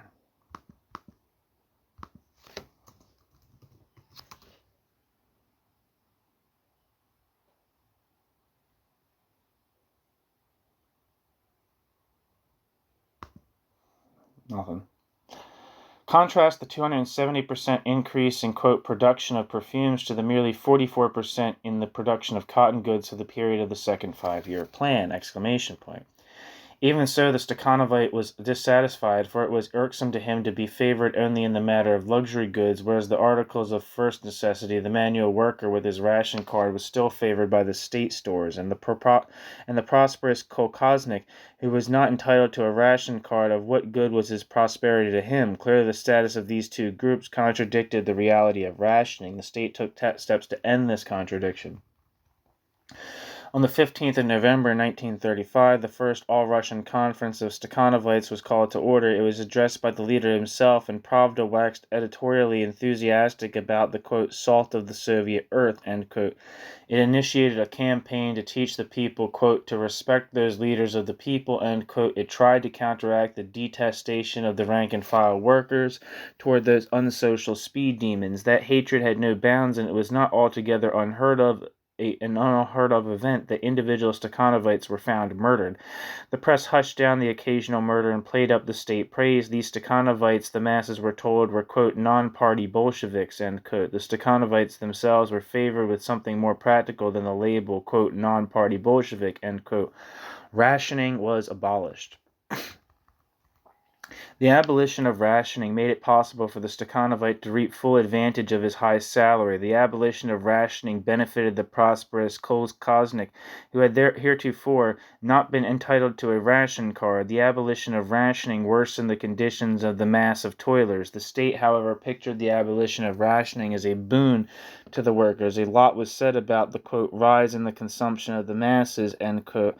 What they cited as, quote, proof, end quote, was that the increase in gross, not net retail turnover. The state treasury does not divide its revenue from turnover tax into that obtained from articles of mass consumption and those from heavy industry, but we know through the manner in which it taxes individual items that in no case could the percentage of turnover tax from heavy industry have been higher than 10%. Hence, if we examine the gross retail turnover, we will see that there was not so much an increase in the turnover of goods as in the money turnover. And there's a chart here that's very tedious, I'm not reading. Thus, the effect of the turnover tax was, quote, a rise in consumption of the masses, end quote. Read a rise in the incidence of the tax, from 51.1% in the first year of its adoption to 174.4% in 1935 when rationing was abolished. According to the above table, That is, according to the value of goods, production of articles of mass consumption more than quadrupled from 1930 to 1935, but we know that at best the production only doubled. That is, even if we take the Soviet economist gauge of value output and exclude only the turnover tax. Clearly, no more commodities could be consumed than were produced, but even if we accept the doubling in production of articles of mass consumption, we can still, by no stretch of the imagination, conclude that that meant a rise in the consumption of the masses. The high prices, in effect, after rationing, made it difficult for the ordinary worker to buy even the few commodities he had bought during the rationing period. The rise in, quote, mass, end quote, consumption meant a rise in the consumption of the labor and kolkhoz aristocracy and a decrease in the consumption of the rank-and-file workers, as we shall soon see. The Russian statisticians would have us believe that there was a decrease in the prices of articles of mass consumption after rationing. As proof of that, they place parallel the prices in effect before and after rationing was abolished. However, what they place alongside one another is not the rationed and non-rationed price, but the open market prices. The open market prices, which are completely beyond the reach of the rank-and-file workers, and the commercial prices. The commercial prices, that is, the state store prices, after rationing was abolished and the prices were raised. As the table below will show, the reduction in the open market price, the single uniform price, was a tremendous increase. Nevertheless, over the rationed price, which the worker had heretofore been entitled to.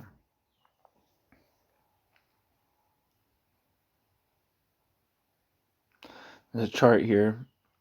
I'm not reading. Thus, the, quote, victorious reduction in prices, end quote, reveals a tenfold rise in prices since the initiation of the first 5-year plan.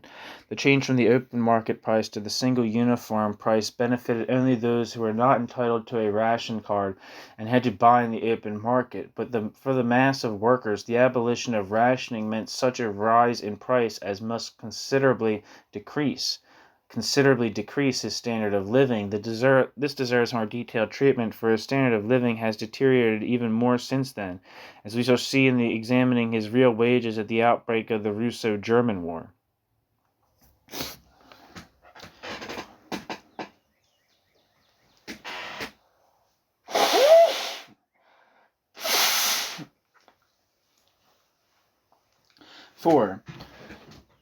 Subsection 4, the workers' standard of living at the outbreak of war.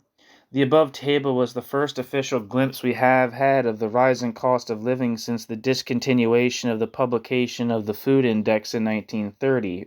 Further data in regard to the rise in retail prices in government stores in Moscow in 1939 and 1940 were gathered by the American Embassy and published in the November 1939 and May and August 1940 issues of the Monthly Labor Review.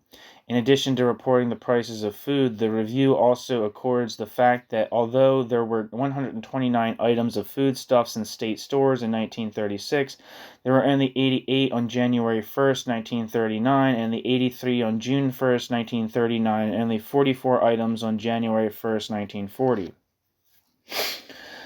Further, that such essential commodities as milk, butter, eggs, sugar, potatoes, which were listed as available, are available very irregularly. The prices quoted have been disputed by no one. Footnote.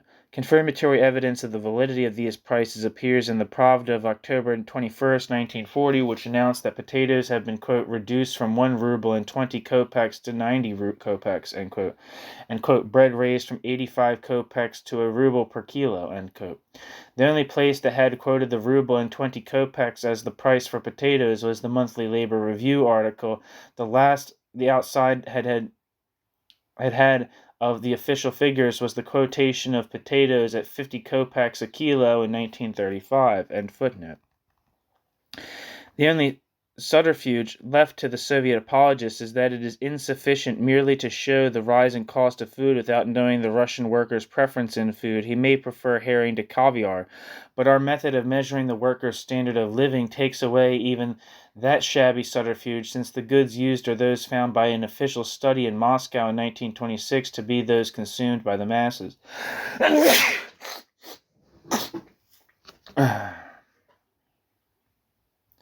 Footnote. Furthermore, the benefit of the doubt in each case goes to the state. For example, of the 11 items listed in the 1920 budget.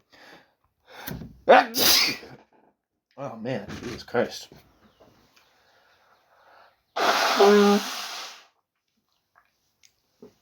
Sorry about that.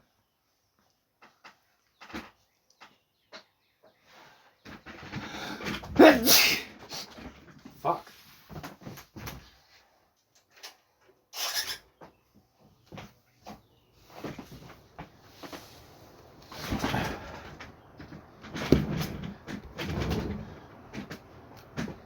Where am I?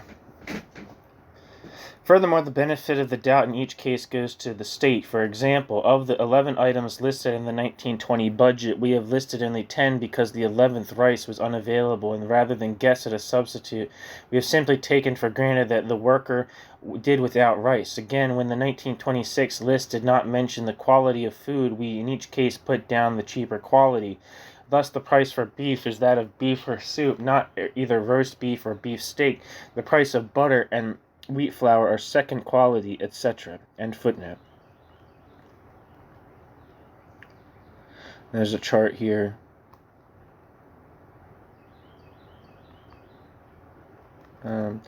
Using 1913 as 100, the index of the cost of food for 1928 is 187, and for 1940 it is 2,248. The weekly wages for those years were 1913, 6 rubles, 1928, 14 rubles, and 1940, 83 rubles. Again, using 1913 as our base for nominal weekly wages, we have an index of 1928 for 233 and for 1940 of 1,383. We can now construct our index of real wages by dividing the nominal weekly wage into the real cost of food, thus obtaining 125. As the index of real wages in 1928 and 62.4% for 1940. When compared to Tsarist times, we must not forget.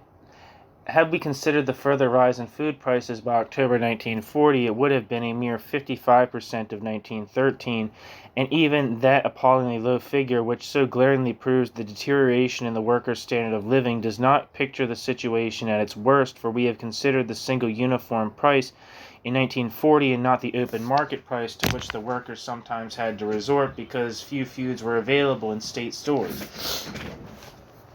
On the average, the open market prices are 78% higher than the state store price. There is supposed to be no black market in Russia, but in the officially recognized free market, beefsteak sold for 17 rubles a kilo when the state stores sold the same commodity at 10.5 rubles! Exclamation point. The full significance of the miserable living standards of the Russian worker first fully dawns upon one when he reads the Stalinist publicity of the, quote, socialized, end quote, wage, that is the free medical care, the education, and reduced rent, that the Russian worker is supposed to count as part of his, quote, wages, and of which he was deprived during Tsarist times. First of all, even that would not bring the workers' real wages to more than 70.8% of Tsarist time, which is not much to boast of for a, quote, socialist, end quote, land, but more than that, the point as to the, quote, socialized, end quote, wage does not affect our comparison with 1928. All the beneficial legislation was enacted in the first years of the workers' state, both in relation to education and health. The worker fares worse, not better than both in the relation to education and health, the worker fares worse, not better, after 3 5-year plans than before their initiation.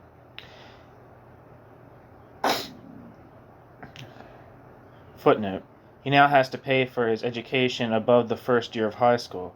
Footnote. Consider, for example, the pregnancy laws. In the first years of the worker state, the working woman got 8 weeks before and 8 weeks after pregnancy. She now gets paid for a total of 35 calendar days. Moreover, she does not get that unless she has worked 7 months in a single enterprise, and that, when you consider the extent of the labor turnover, does not happen often. End footnote. And in comparison to his 1928 standard of living and his... And in comparison to his 1928 standard of living, his 1940 standard is but one half. And in comparison to his 1928 standard of living, his 1940 standard is but one half. His standard of living deteriorated not only in regard to the main basis, food, but also in regard to his 4 square meters of living space and his clothing in rubles. There's a chart here.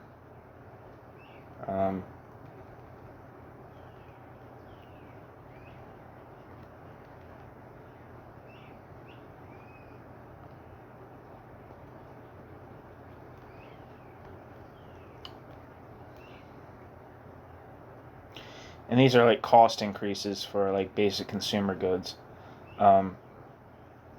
Calico increased 7-fold. Woolen goods increased 28-fold. Men's leather shoes increased 19-fold. Women's leather shoes increased 12-fold. Galoshes increased 5.5-fold. Here we see a 14-fold increase in the cost of clothing as compared to 1928. If because of the paucity of data we have not included rent and cost of clothing in computing the worker's standard of living and real wages, that too was in favor of the state.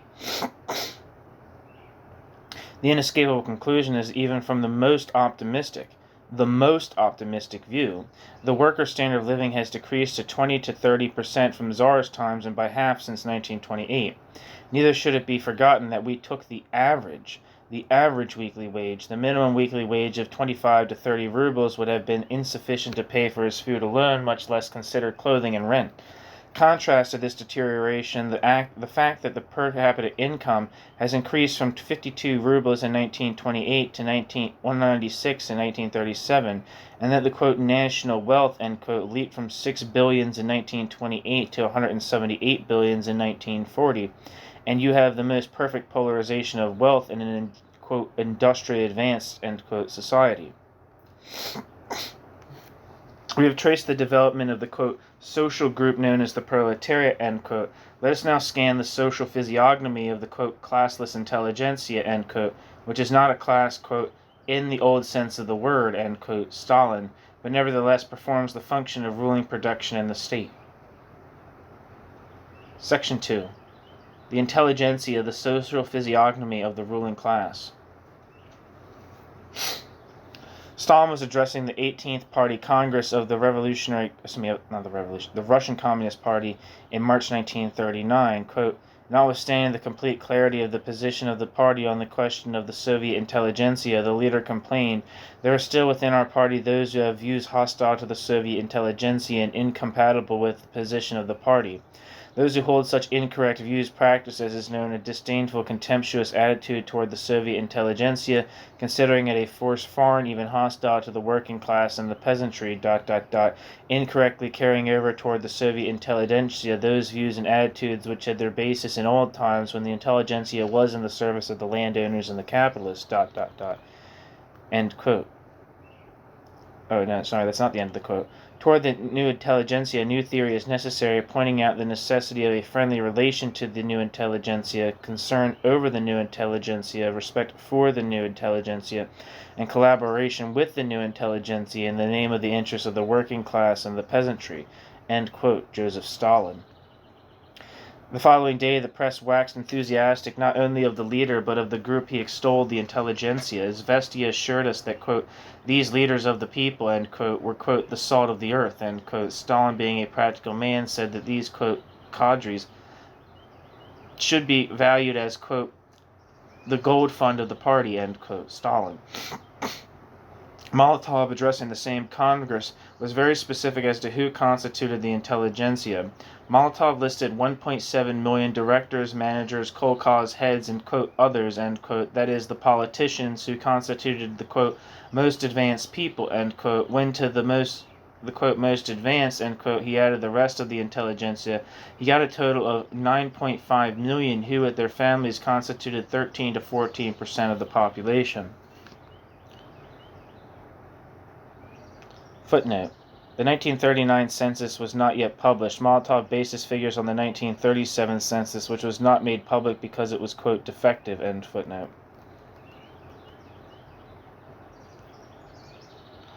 Andrei Zhdanov, the secretary of the party, drew some practical conclusions from the leader's, quote, theory, end quote, and Molotov's statistics. It was true that since there was no, quote, no exploiting classes, end quote, there could not be any bosses, but there were factory directors, and they were a most essential part of the intelligentsia, the very part whom it was necessary, quote, to respect and obey, end quote. Therefore he, Zhdanov, elaborated a plan by which to pave the way for smooth collaboration of these, quote, classless, end quote, groups. The plan boiled down to a proposal to change the statutes of the party in such a way as to erase all distinctions of class origin. Footnote.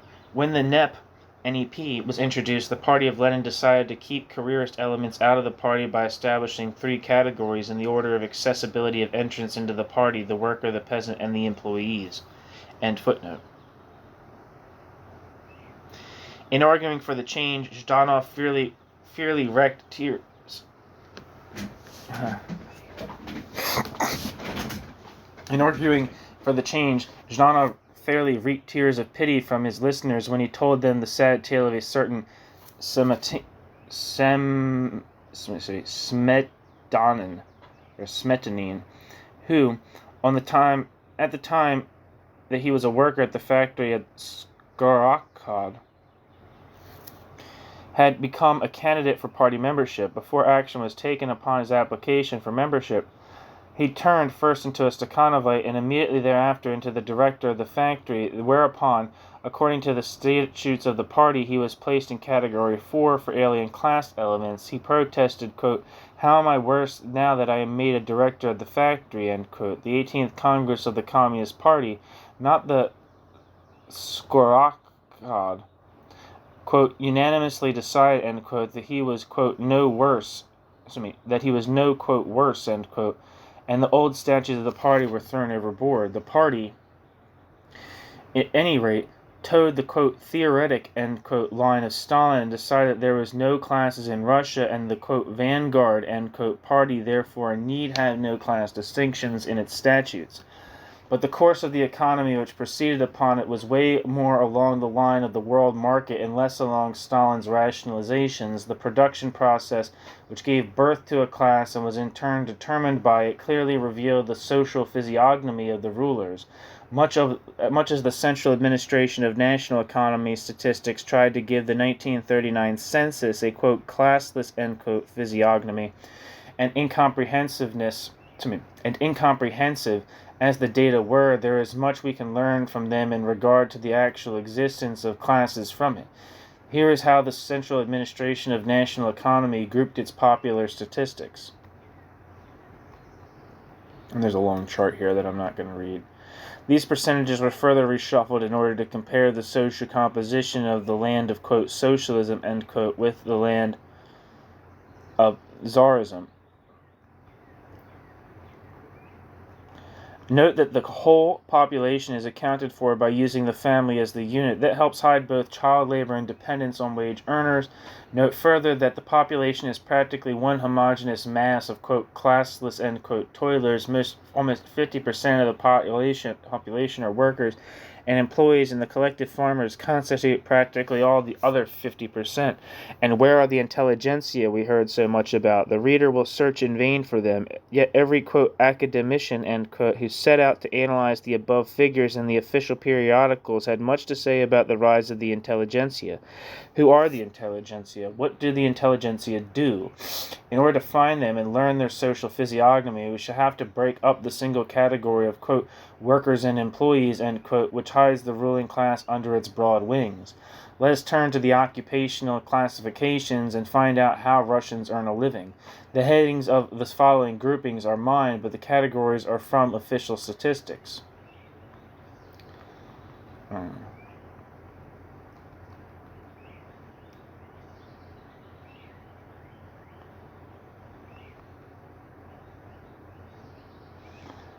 This chart actually seems pretty easy to read, so I'll read it.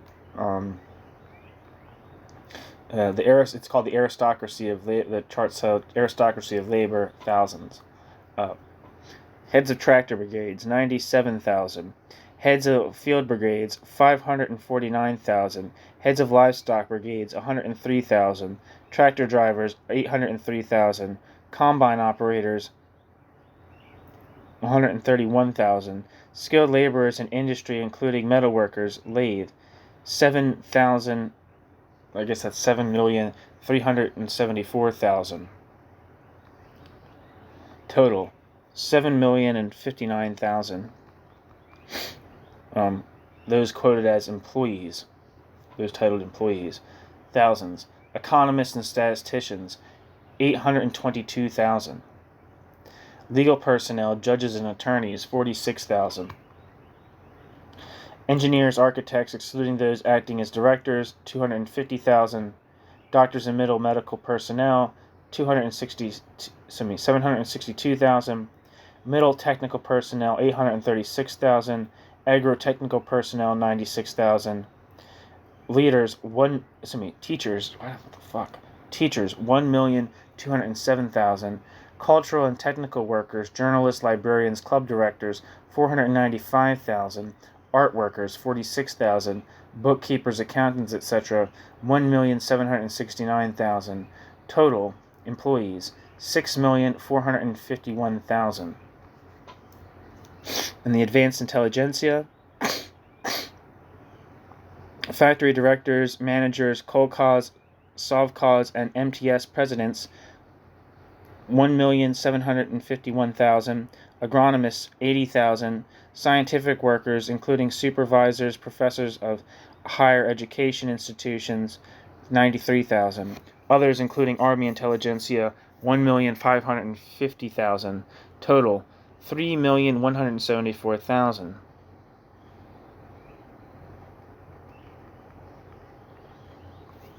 We thus get a total of 16.9 million of only 10% of the total population who are considered a part of the, quote, classless intelligentsia, end quote, in the broader sense of the word.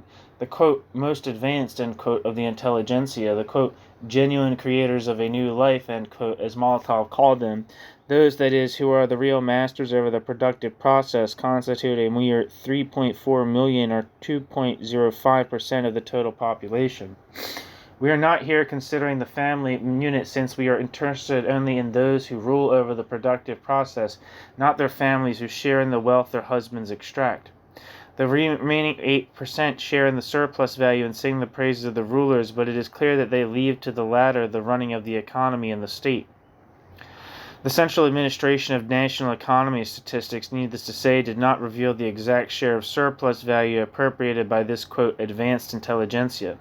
But at least we now know who this group is and what it does. The part it plays in the process of production stamps it as clearly for the ruling class. It is as if indeed it had worn a label marked, quote, exploiters, end quote. Just as the Russian state could not, quote, liquidate Category 4, end quote, merely by writing it off the party statute books, so it could not hide the social physiognomy of the ruling class merely by choosing for it the euphemism of, quote, intelligentsia, end quote.